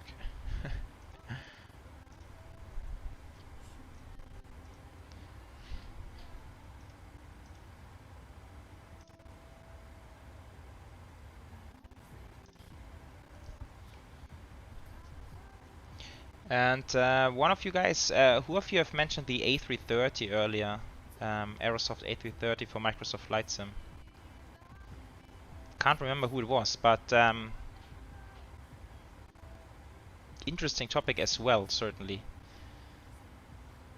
And I know that Aerosoft has announced they are working on the A330. But to be brutally honest with you guys, I am not sure if I'm ever gonna buy an aircraft from Aerosoft again. They have quite clearly announced that they are switching their focus a bit. So they really want to make aircrafts which can also easily be used for the Xbox people. So which you can nicely fly with a controller only. And they are really, I think, putting less effort into system depth and more on just having like a fun, cheap aircraft to fly around. And I have been a little bit frustrated with the previous Aerosoft aircrafts in P3D, so yeah, I'm not really looking forward to the A330 coming to Microsoft Flight Sim. I guess it's fair from their point of view to I mean it's a business decision, right? So they are seeing more demand in that kind of space where Xbox users can use it as well, and that's of course totally fine. But I think it's not really gonna be the plane I will enjoy.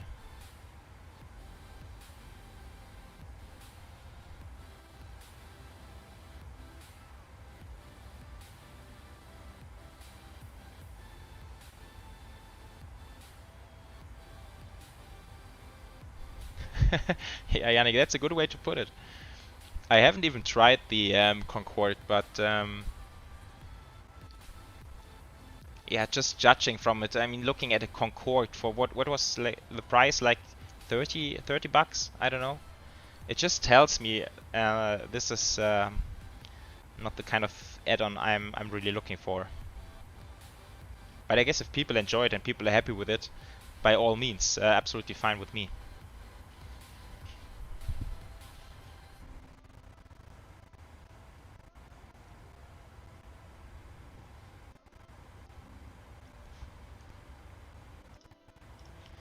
Okay, I'm really gonna do some research now, see if other users are having performance issues as well.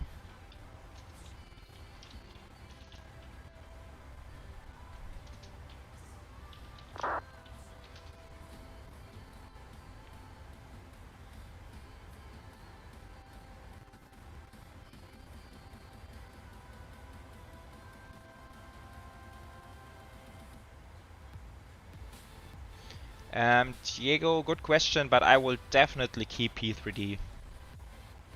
There are some beautiful airliners in P3D. I'm thinking about the 747, 777, the FS Labs, of course. So I will definitely continue flying P3D.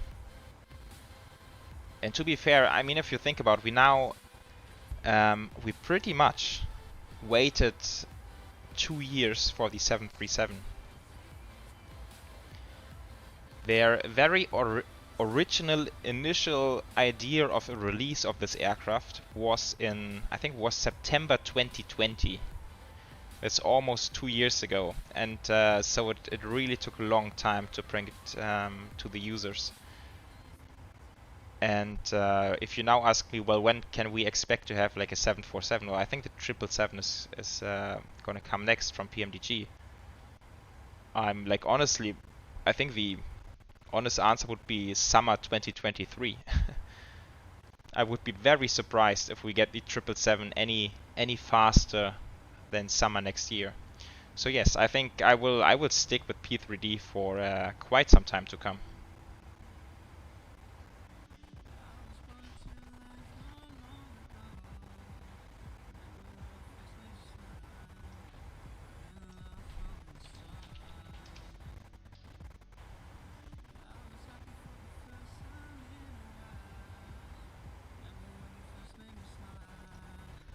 I'm really worried about this performance issue since I've watched quite a lot of streams from other users, and I've seen nobody having these kind of stutters which I'm having right now.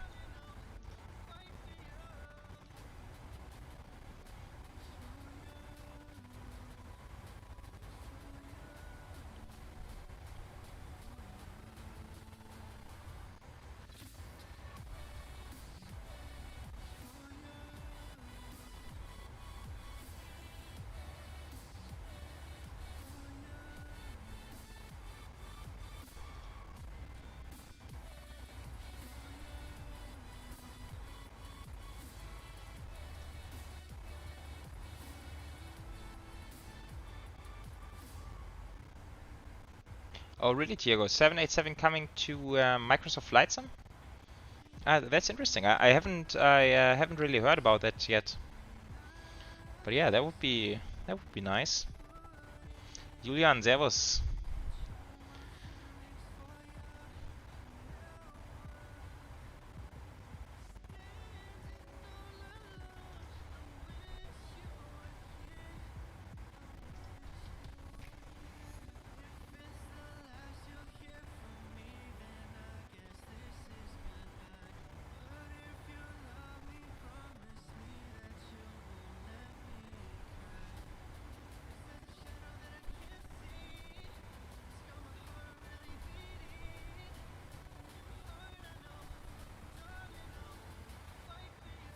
Okay, so there are some other users on the forum also noticing these FPS issues, especially when airborne.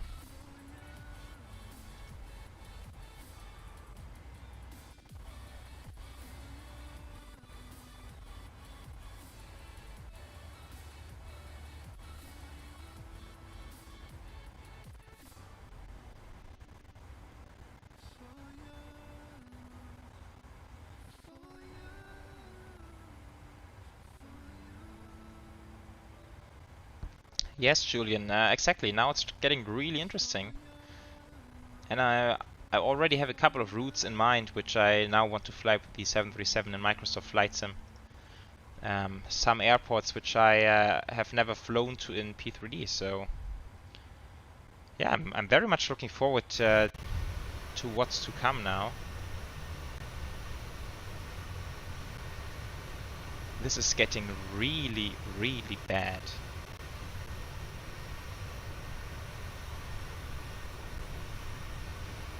And the bad thing is I have no idea how to fix it.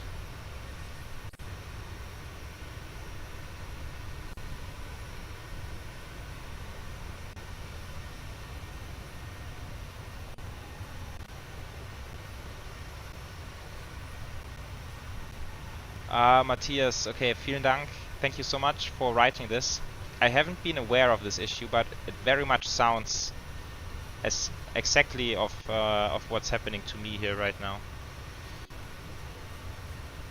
Okay, but then at least it's not PMDG related.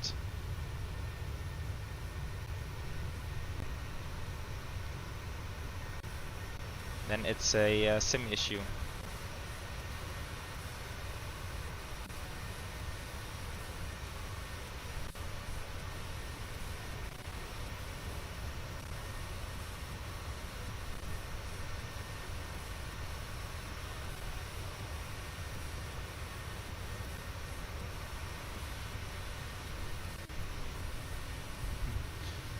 Julian, no worry. You don't have to be confused. I think in general, it's nice to write in English so other people can read it as well. But if you quickly want to say something like Matthias just did in German, then by all means go for it. That's absolutely fine.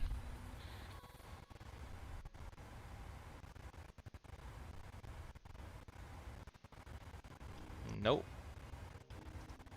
I guess this didn't do the trick at all.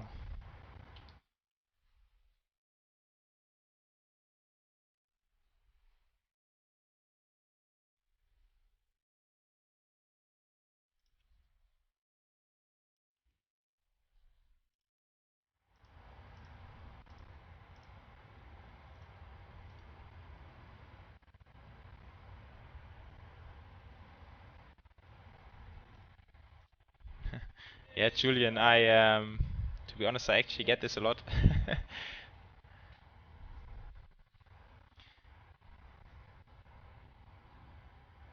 But I think doing these streams and the videos in English is also here, right? So if you're cruising along on flight level, Orbex looks absolutely fine in P3D. But of course, if you are getting closer to the ground, you will notice that eventually there is a difference to Microsoft Flight Sim, of course.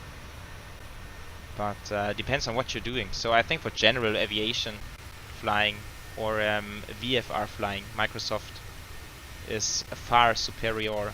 But if you want to fly airline as if you're flying IFR, then the scenery in P3D is absolutely fine.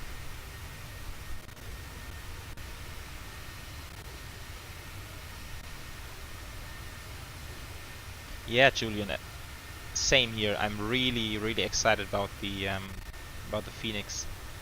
I kind of feel bad saying it here on the first stream with the PMDG.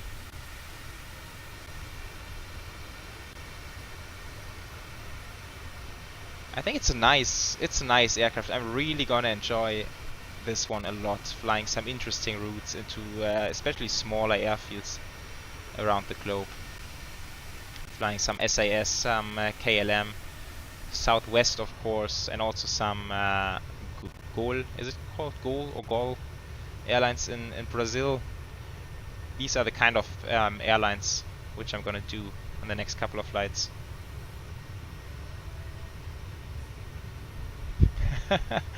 Yeah, Yannick, sure.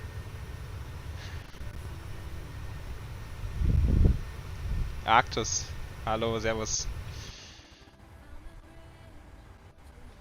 Okay, let's set up for the arrival now. Make sure we have everything correct in the FMS.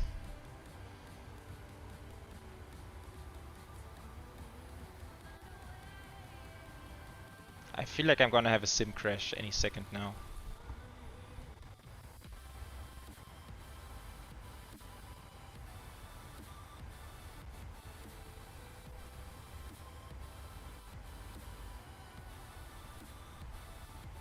Wait, Ryan. Ah, okay.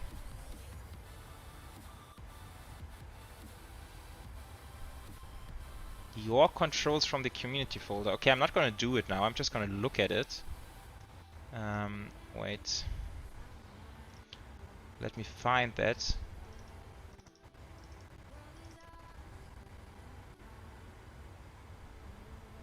Your controls. This one. Okay, and then like delete it or just remove it elsewhere? Yeah, I'm not gonna do it now, but interesting, okay. I mean, it's worth a try because these FPS here are really shitty.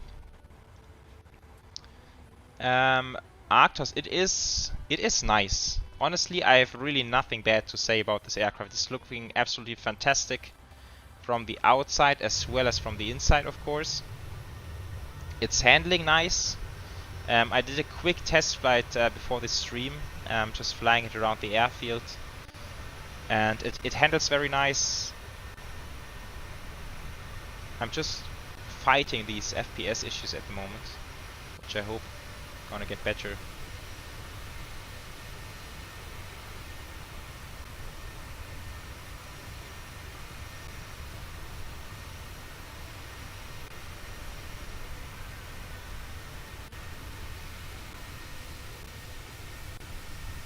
I think in terms of timing we are good. It should be right around sunset time when we get to New York.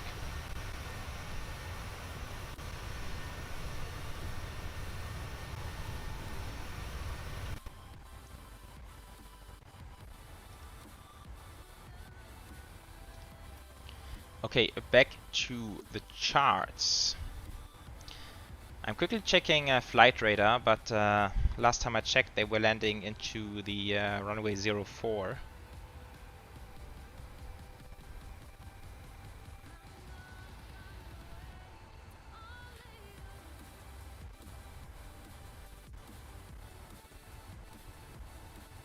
Yes, and I think they are still doing that. Okay, so runway 04 it is.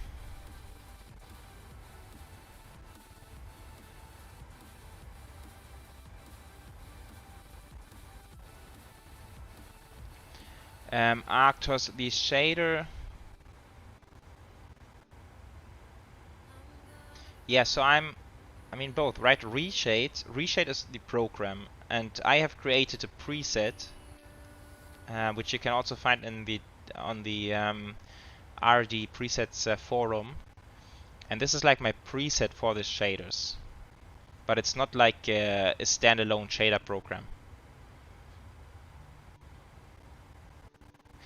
Julian, I have the CRJ for P3D only. To be honest, it never really was my favorite aircraft in P3D, so I figured I'm not too eager to fly it on Microsoft Flight Sim, and judging from how often you see it on other streamers' channels, which is basically never, it kind of confirms my initial thought about it. It's not really, I don't know. It's fun to fly. I also personally I like the CRJ as an aircraft, but I think the way it is in the sim is not really super enjoyable.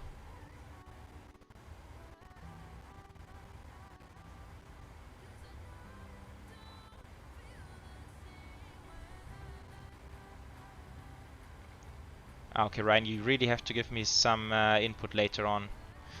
Actually, I intend to keep doing it. About tutorials, I am kind of hesitant to do aircraft tutorials since I'm not a real-world pilot, and yeah, I'm not sure if aircraft tutorial would be worth a lot. I am eventually considering doing more like settings tutorials, especially for P3D. I feel like I know P3D fairly well at the moment, so yeah, maybe some setting tutorials or stuff like this.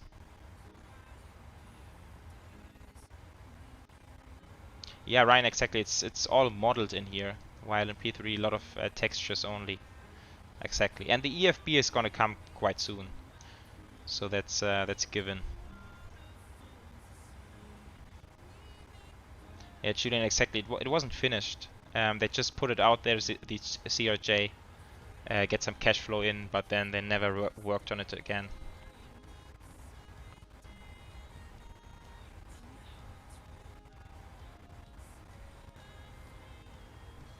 Arctos, no, I don't have all of the Orbex ground textures. I have the open land class and the global ones, and then you also have like these more detailed ones, like I don't know what they are called, like Great Britain South or stuff like this. And I don't have those ones. Those are really for VFR flying only, I think. If you fly IFR, you don't need it.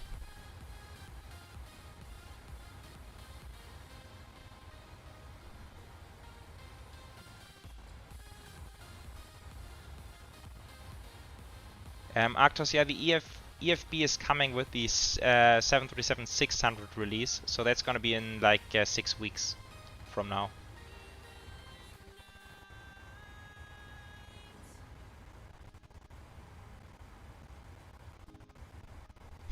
Yeah, Julian, I feel you, because when I fly the CRJ in P3D, sometimes it just does weird stuff, and I feel like I'm quite sure that I I operate it in a correct manner, but for some reasons it's doing weird stuff.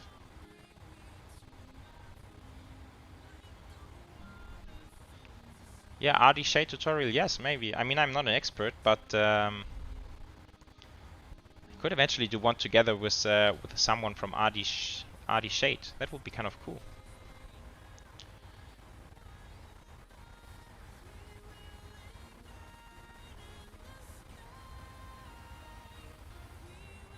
What to buy reviews? Yeah, that's easy to do. I can do those, definitely. I have strong opinions about add-ons, sceneries and aircrafts especially, so that would be an easy one to do. If you think this is something that would be appreciated, sure, why not?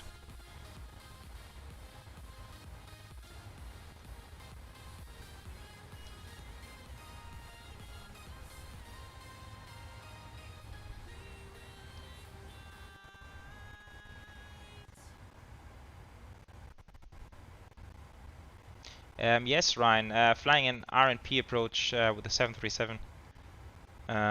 It works different from the Airbus. You probably know how to do it in the Airbus.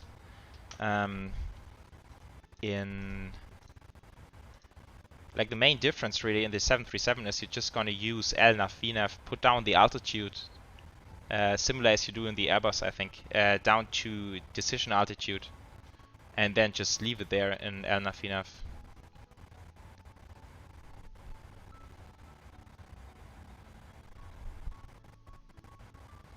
Arctos, yes, the global base pack, and then you can also consider the open land class, which is continent-wise. So you have like open land class Europe, and then you have North America, South America, and so on. But yeah, you don't have to get more detail than that. Okay, guys, I really don't know what to do here. I mean, it's actually getting even worse. I'm not sure if I can operate this aircraft like this, but let's program the arrival and then we see top of descent is coming on in like 60 miles. So we have ILS-04 that's planned. We have the MIP-4 arrival with the ETG transition and then just the transition on the final.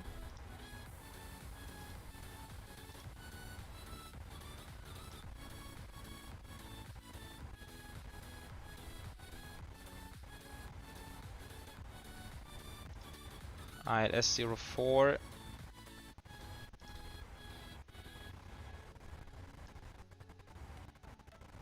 What are my options here?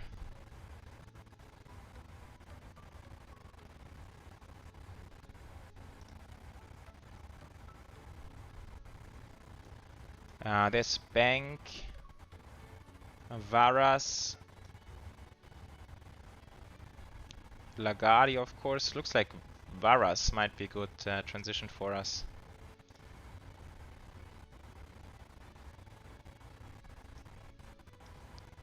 Also Bank potentially.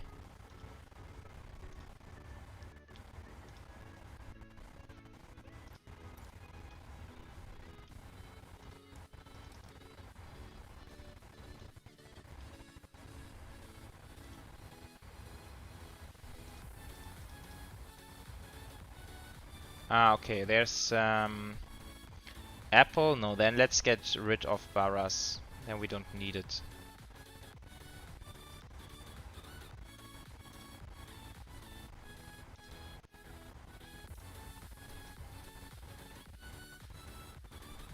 Yeah, that's better.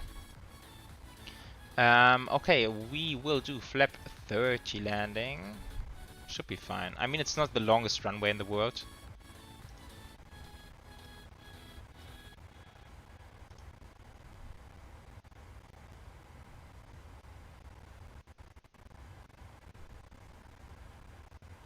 Be Legend, hello, welcome.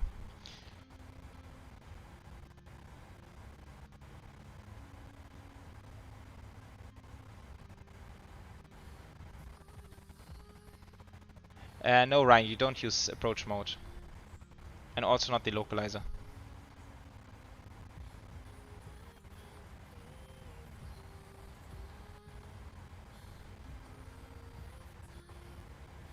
Yeah, exactly. The sound is cutting. It's it's slowly dying. Honestly, that's the best way to say it right now. Yeah, I don't know, B-Legend, my sim is dying.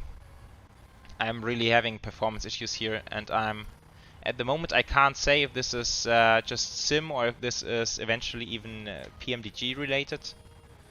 But people are saying it is due to the latest sim update, and I'm having really shitty FPS right now, and it's super stuttery, and I've never had these kind of issues before.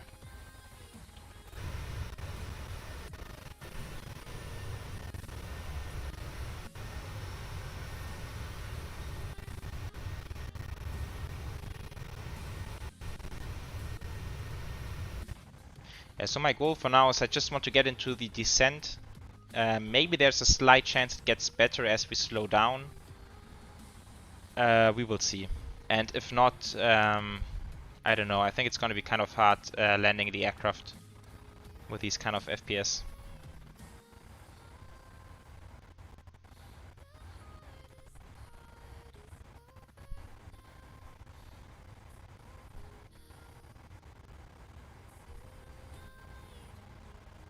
Yeah, Ryan, I will eventually do this. It's kind of unfortunate. I've been really looking forward to this flight today. Bit frustrating, but you know, that's life as a sim pilot. That stuff happens. Oh, Actors crash report on 748. You know what? Every time I land a 747, it's like touchdown rates of 500 feet per minute and more. I'm so bad at landing the 747.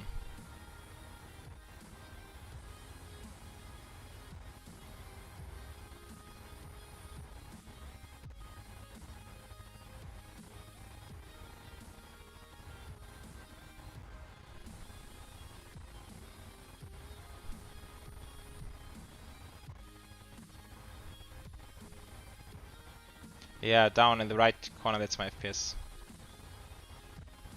Oh, your PMDG is stable, 60 FPS, full ultra. Whoa, nice. I'm jealous, man.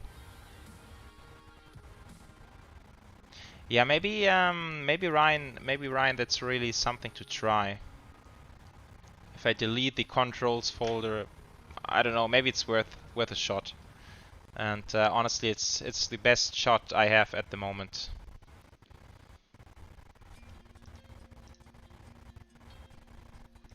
Should I try it, guys? And you know, when it dies, when everything crashes now, you kind of know why. Can I? Oh wait, can I save the flight? Can we save flights in Microsoft Flight Sim? I have no idea.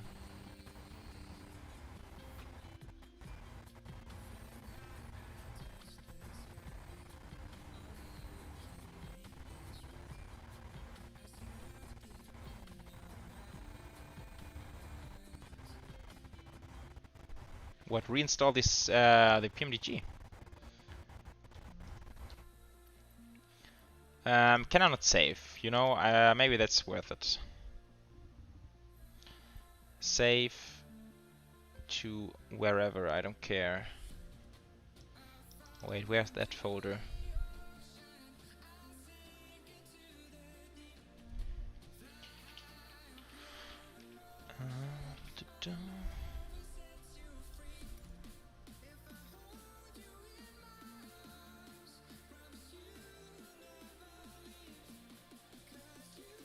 Okay, now I'm gonna try to delete that folder.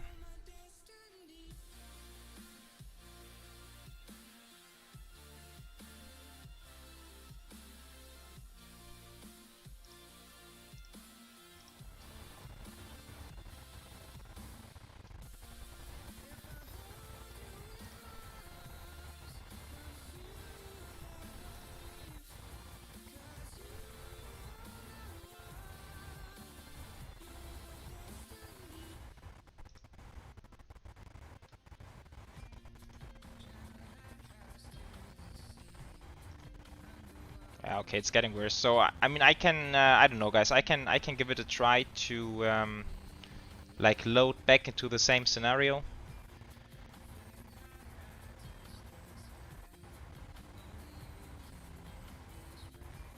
But that's really my best guess here, because I can't land like this. Okay, let's give it a try.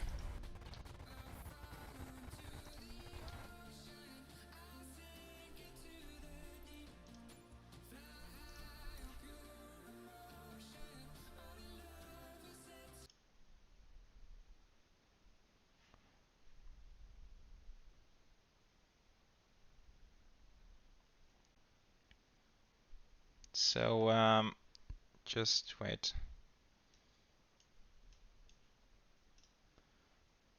No, I think I killed the music as well, right?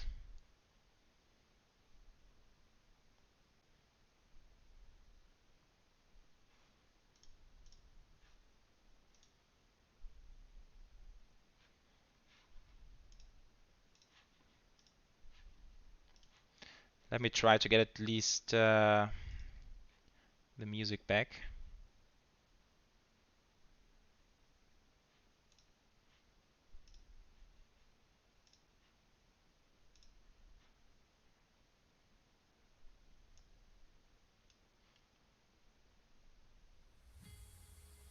Okay.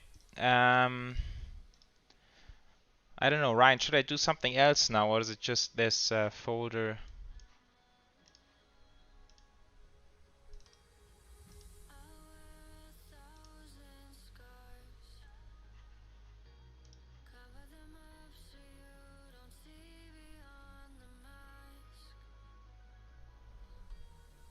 Drittbeste Airline. What are the 1 and 2s in your world?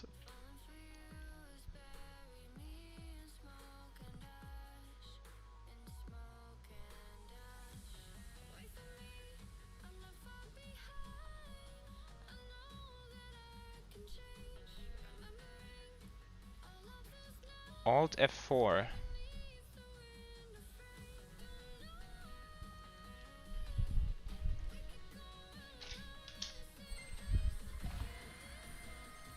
Yeah, so I'm just restarting the flight sim now.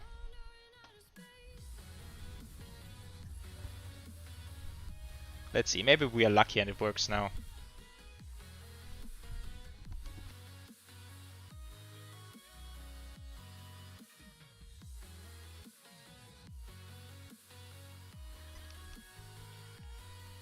Swiss is #1, yeah. Honestly, I never tried, I've never been flying on Swiss before. But I guess it's a pretty good airline.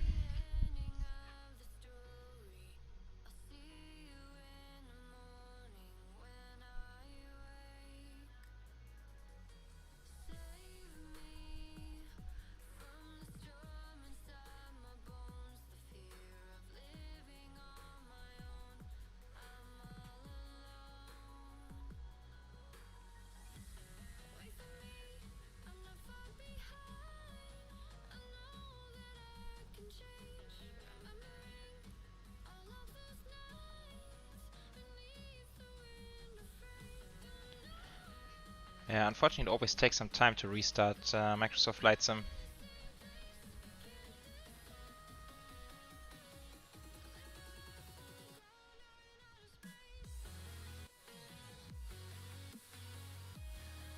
No, Yannick, I've never been in a glider. And to be brutally honest with you, I think it's kind of scary. I kind of feel comfortable having some some engines on an aircraft.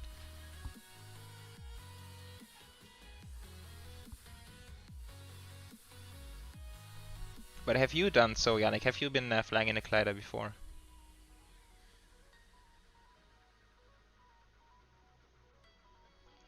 Ooh, Arctos, you've been on the 777 down to Palma. Nice. Last year I actually caught a flight in the Lufthansa 747 from Palma back to Frankfurt. That was also quite special.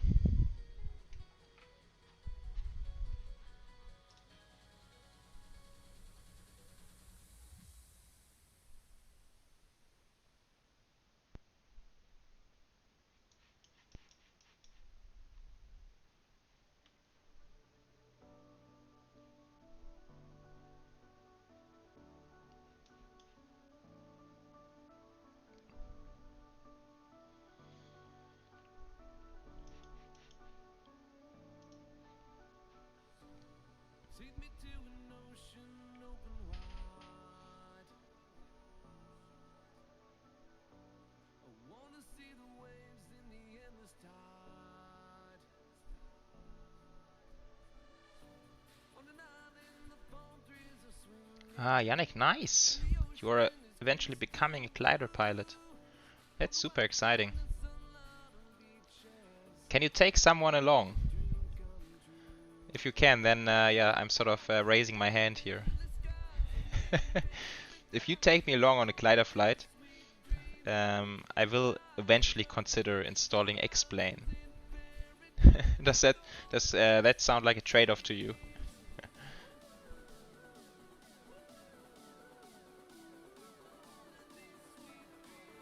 Actors, I don't know. 777? Swiss is also kind of cool. Julie, my favorite airline? It's gotta be Lufthansa. I don't know, I'm just sort of born and raised in Frankfurt, and Lufthansa just being the closest one has always been pretty special to me.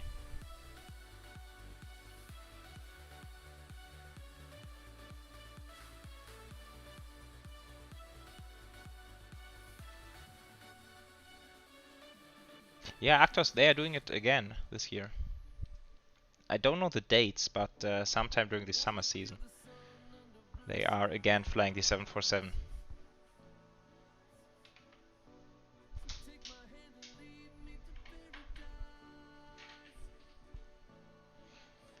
Yeah, so luckily it only takes like half an hour to restart Microsoft Flight Sim.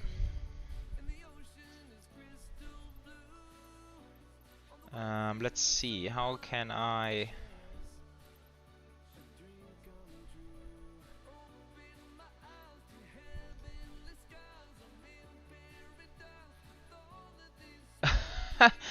Got a landing rate, 0 feet per minute. Now I need to find my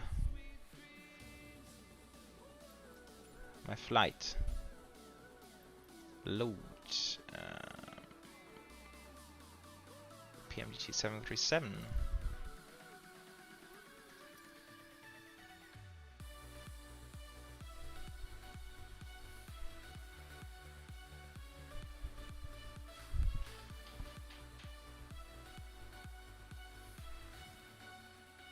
Yeah, fair enough, Actors, I know. Queen of the Skies is something else.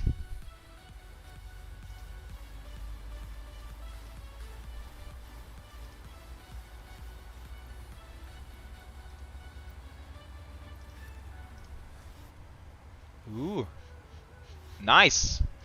Nice, nice, nice. Guys, we are back in business, at least for now. It's probably turning bad again in a few minutes, but for now, could be worse. Okay, let's do some proper, and we have everything in here. Flight plan, MCP is exactly as I have left it. Squawk is as I have left it. That's pretty amazing. I'm surprised. That could be worse. Fuel seems to be correct as well. Okay, so let's do this.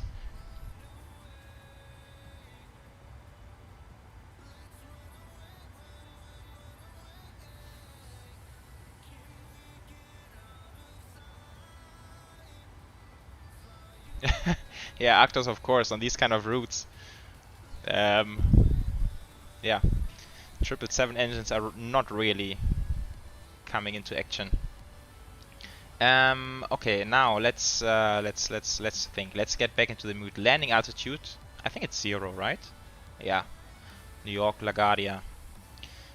Sounds good to me. I will do some landing calculations in a second, just to be accurate. This is set for now, flaps 30, course 044.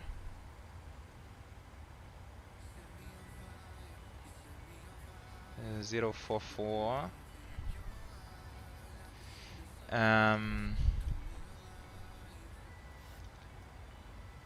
ILS frequency 110.5.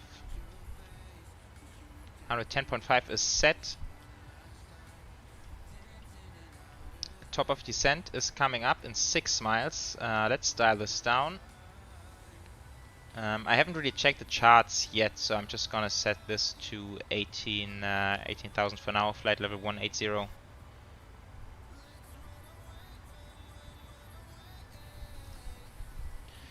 Okay, what else? Even the clock is still running. I think this saving and loading has worked much better than I've ever experienced it in P3D. Okay, let's monitor going to the descent now.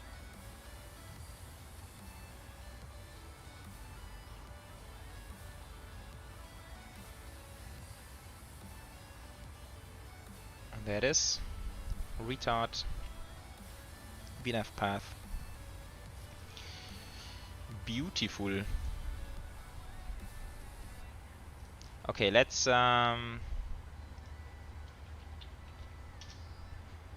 Topcat. Landing. LaGuardia, runway 04. Weather.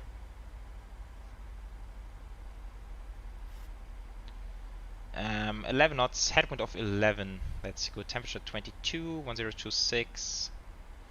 Landing weight. Let's see. So now we have 120.4, and we will eventually have a fuel of 9. Oh, there's an offset. 9.1 actually is 8.9. Okay, might be related to the reload now, so I'm not gonna blame it on PMDG. We're gonna arrive at 8.4, so that's like 0.5 less. Let's go 120, so landing weight's gonna be 120,000 pounds. Flaps 30, air conditioning on. We are descending like crazy. Anti-ice off. Landing mode manual. Braking mode, let's try auto 3. Approach speed increase 5 knots. Compute. Rear of 128. Landing distance required 5270. Remaining 1731. Okay, that's plenty. Field length is 7000. Yeah, that looks good. Let's go with this data. We could try auto brake 2 as well. Nah, 3 is better. I think 3 is better. Auto brake 3 is set. Final approach speed 128 eventually.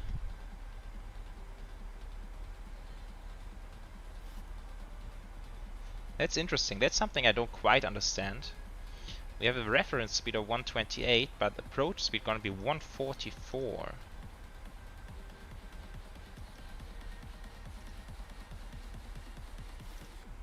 Now it's just 10 knots, which is interesting. Okay.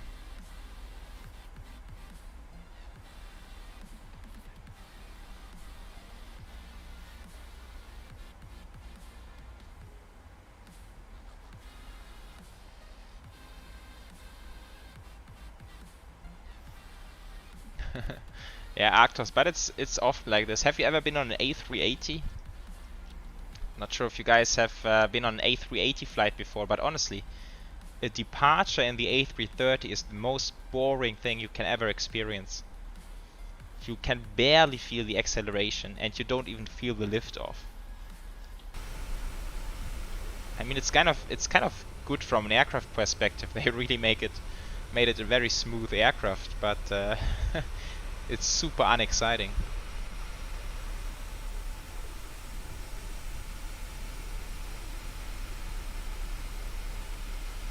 This is looking beautiful. And now we are a little bit late, but that's cool. We're gonna have some beautiful views on New York in a second, I think.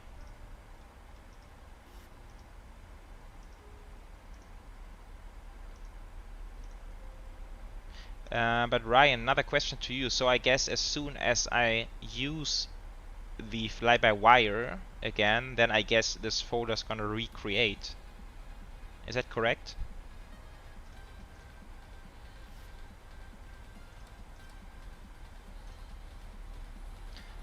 What was the altimeter now? I forgot. 1026.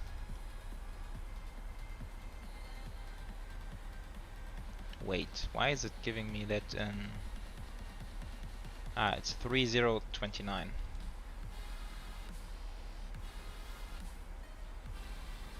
Like that. Okay. Descent checklist. Pressurization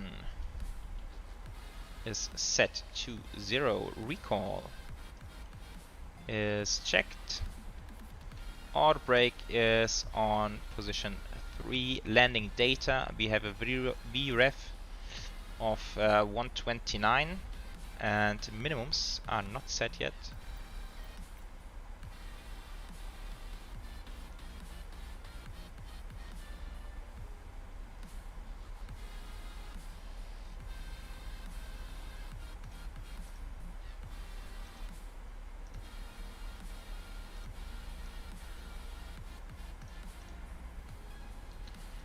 Minimums will be 283.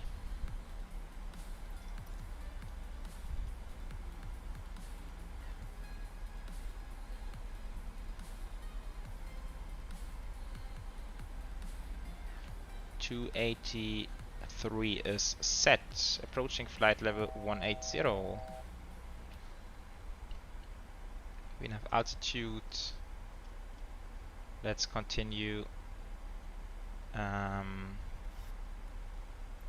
think we can go all the way down, right? Bank 3000. I mean, we don't have any traffic now, so it should be fine.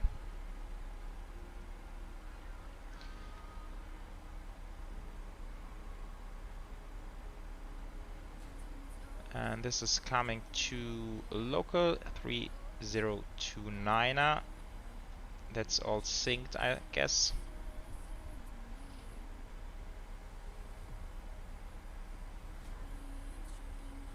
Yes, Actos. You know, living in Frankfurt, you kind of, or it was kind of easy to get on an A380. Not so much now anymore. Speaking about A380s, that's one part of my list of things I wanted to discuss during this flight regarding real-world aviation. Now with the 777X having a further delay into 2025, there is a very, very, very slight chance that the A380 is gonna return. But it's a very slim chance, according to the Lufthansa CEO. Okay, approach checklist. Altimeters are set to local 3029. Approach checklist is completed. Let's go ahead and arm those kind of early, but I think we don't need them anymore. Although we are fairly high on the approach now, and this is increasing. Never mind. Let's put out some speed brakes. This is very slow.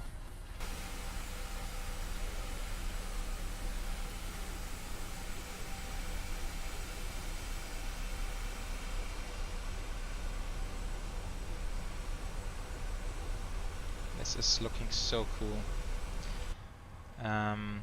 Let's set up a wing view. I'm just wondering, do we want to have right or left side of the city? Probably left side is better. My guess is that the views on the left side are gonna be a bit better.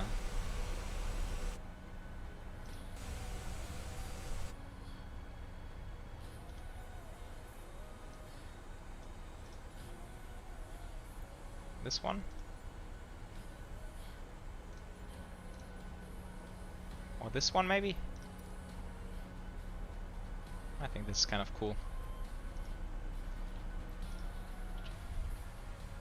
Okay, VNAV path.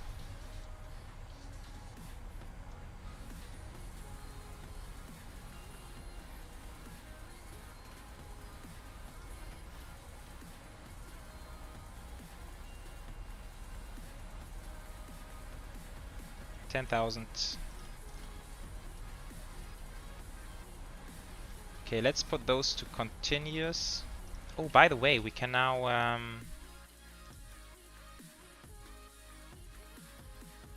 notch up the settings at least a little bit. Let's go medium.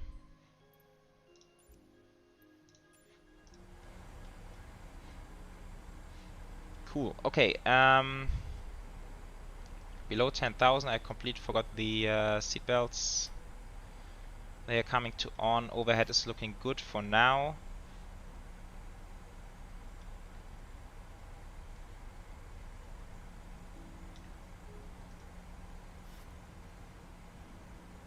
I don't feel like I'm super well prepared for this arrival now. Let's have another look. See what's happening. Missed approach. Climb to 2000 outbound LaGuardia VOR 043.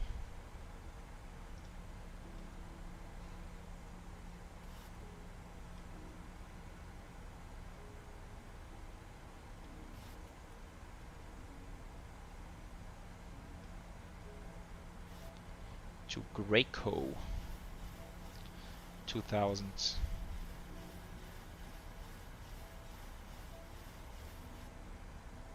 Okay, we have a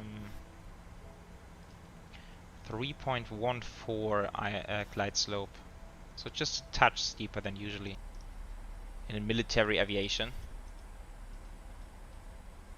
And I guess that's mainly what you get with DCS, of course. Do we have I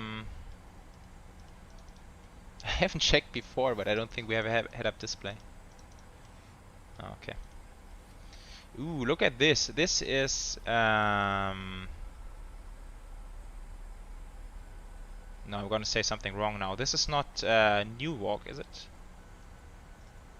Oh, it is. Yes, it is. I'm always saying it wrong, but Newark over there, pretty cool.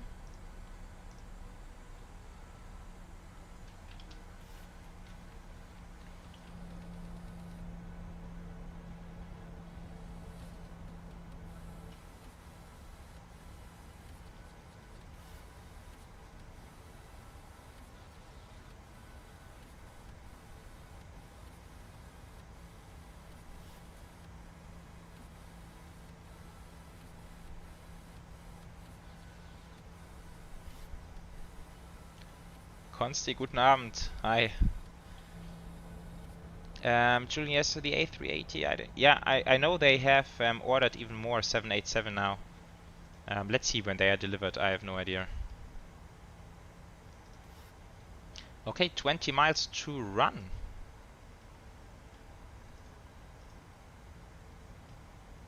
Which is good. I guess we can do some speed intervention. And try to gradually slow down a bit.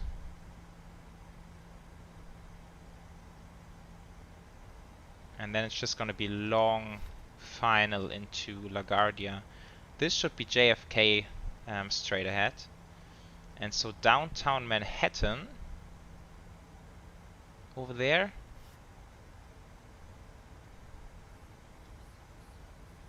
It's very smooth now, so let's go a bit higher even. I'm kind of enjoying this nighttime arrival into New York now.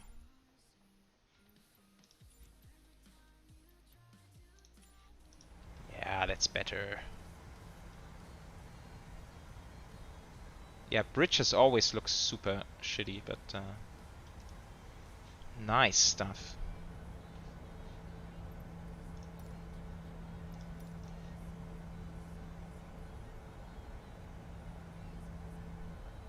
How long until landing? Oh, just 5 minutes. Runway is in sight.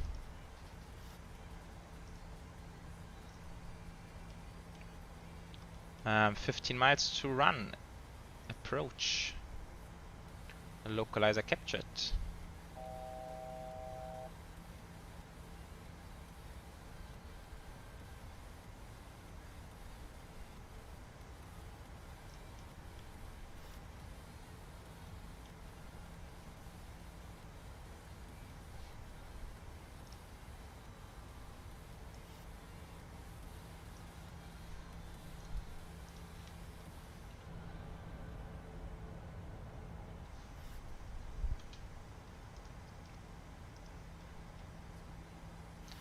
Okay, let's assume we are already clear to land. Landing lights are coming on. Turn off lights.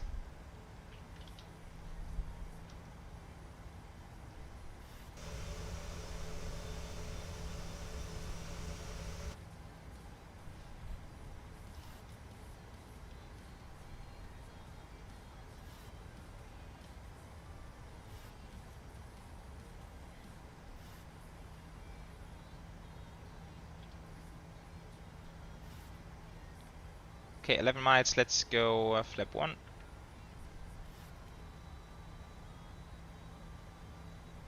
Speed 180.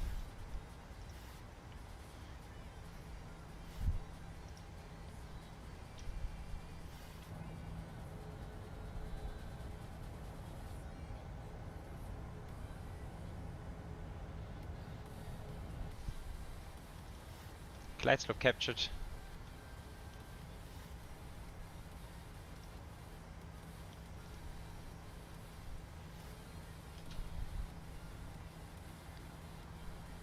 Not sure if Ryan is still in the chat, but he really saved my day giving this tip about deleting this flight controls folder. It was a big save. Flaps 5, let's start to slow down. Go around altitude 2000. Set 8 miles to run. Runways in sight.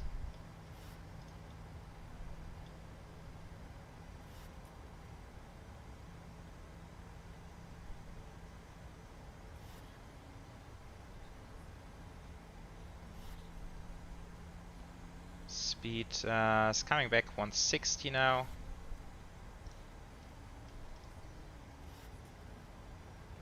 And flaps 15, gear down.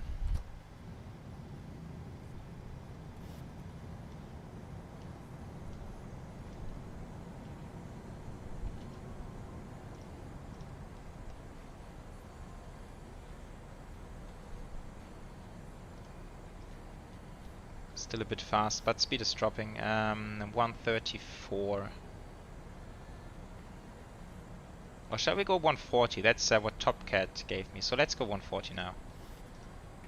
Flaps 25. Flaps 30. Landing checklist. Engine start switches. Continuous. Speed brake is armed. Landing gear is down. Flaps are 30. Green light. Landing checklist completed. Let's do some manual flying.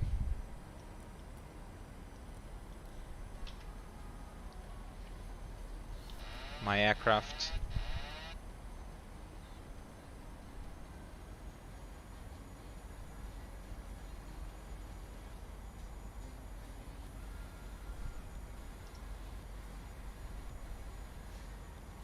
I'm actually going to stop the music so we can focus on the sounds.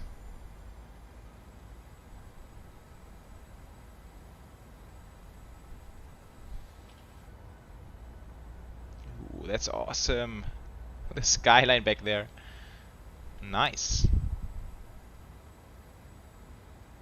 Oops, coming in a bit high, correcting.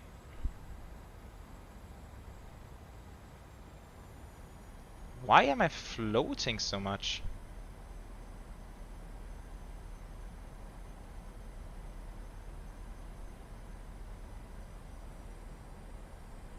Okay, it's kind of unstable.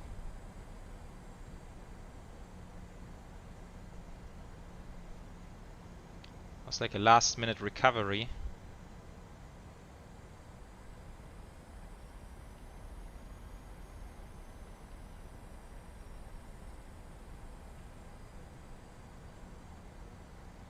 Minimums, I don't get the call out for whatever reason. Ooh, floating lights, interesting. 100. Sink rate. Sink rate. Glide slope. 10. Ah, what's happening? That was weird. Reverse decel.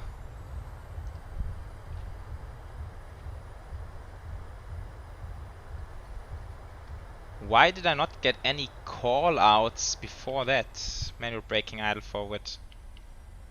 And then suddenly, like, the descent rate was exceeding 1,000 feet per minute. That was crazy. Anyhow, here we are.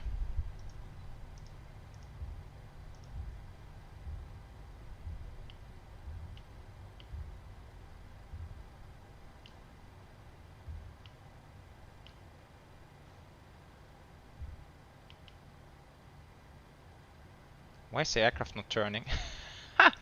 My controls are going crazy. Dang it. Okay. Clean up.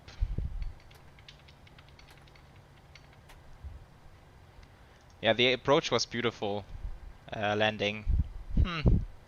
Let's not talk about it.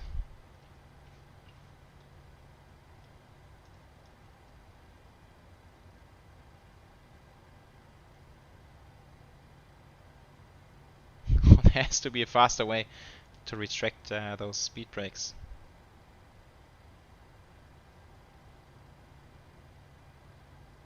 Crossing the runway, no traffic around, which makes it kind of easy.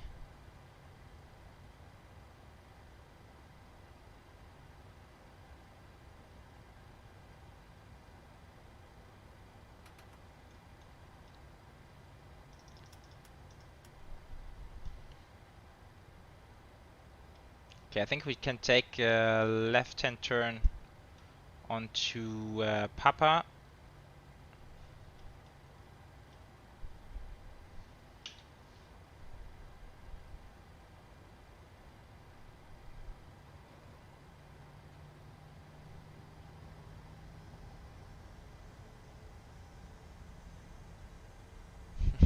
Yeah, Julian, fair enough.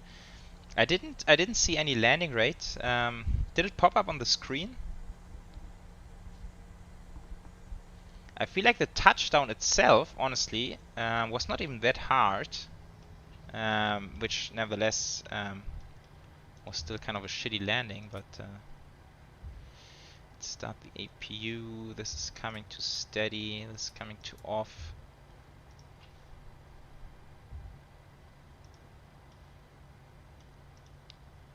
Look at this, folks.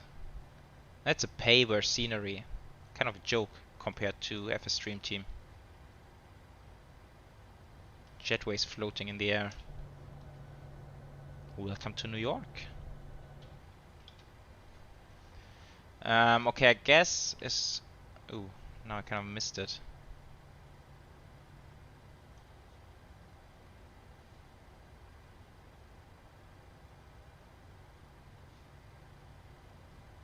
How do I... Where are the taxiways here?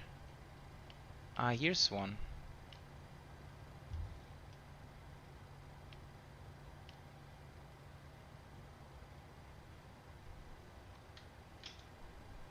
That's the FeelThere LaGuardia scenery. And now I can't go there, so I have to take... I don't even know where I want to go.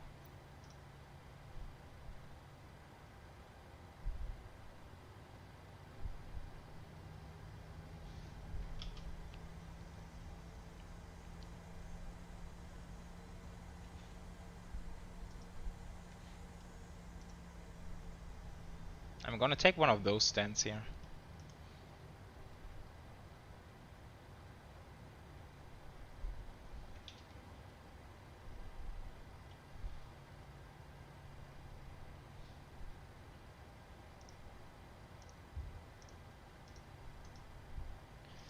Yeah, Yannick, I've learned that lesson. Really not the greatest. Look at this jetway, like honestly. Just trying to find a nice gate. Why are the jetways pointing the wrong direction? Just gonna get this one now. But yeah, I think deleting the flight control folder did something to my rudder steering. I can't really steer it now.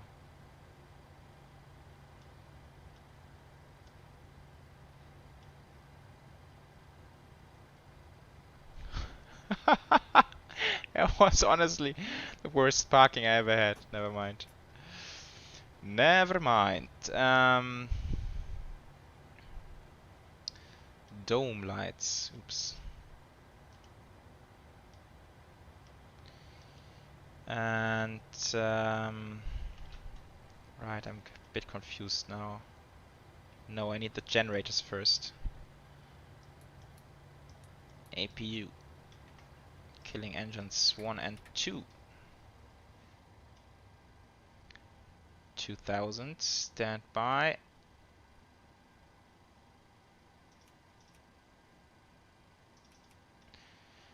And what else? Lights. Beacons. Seat belts. Fuel pumps.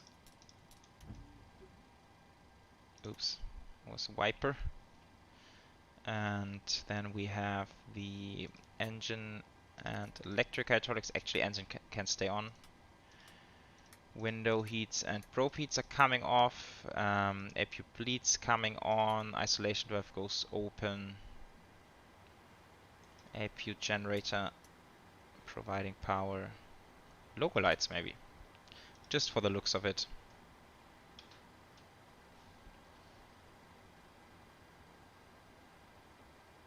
Ah, you had a call out, 300, or like a readout. Okay, 374. Ah, that's okay, yeah. Fair enough, that's a firm landing, but I've done worse. I've done way worse before.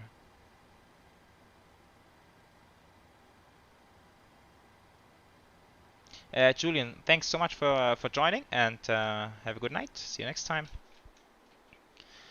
Okay, last look outside, and then I think we have made it for today. Yeah, officially the worst parking in the history of aviation. It's kind of bright, the airport lighting is kind of bright, so we can't really see the logo light. Yeah, there we can see it a little bit. I mean, if I would have to summarize today's stream, the PMDG is nice. Everything else has been kind of critical today.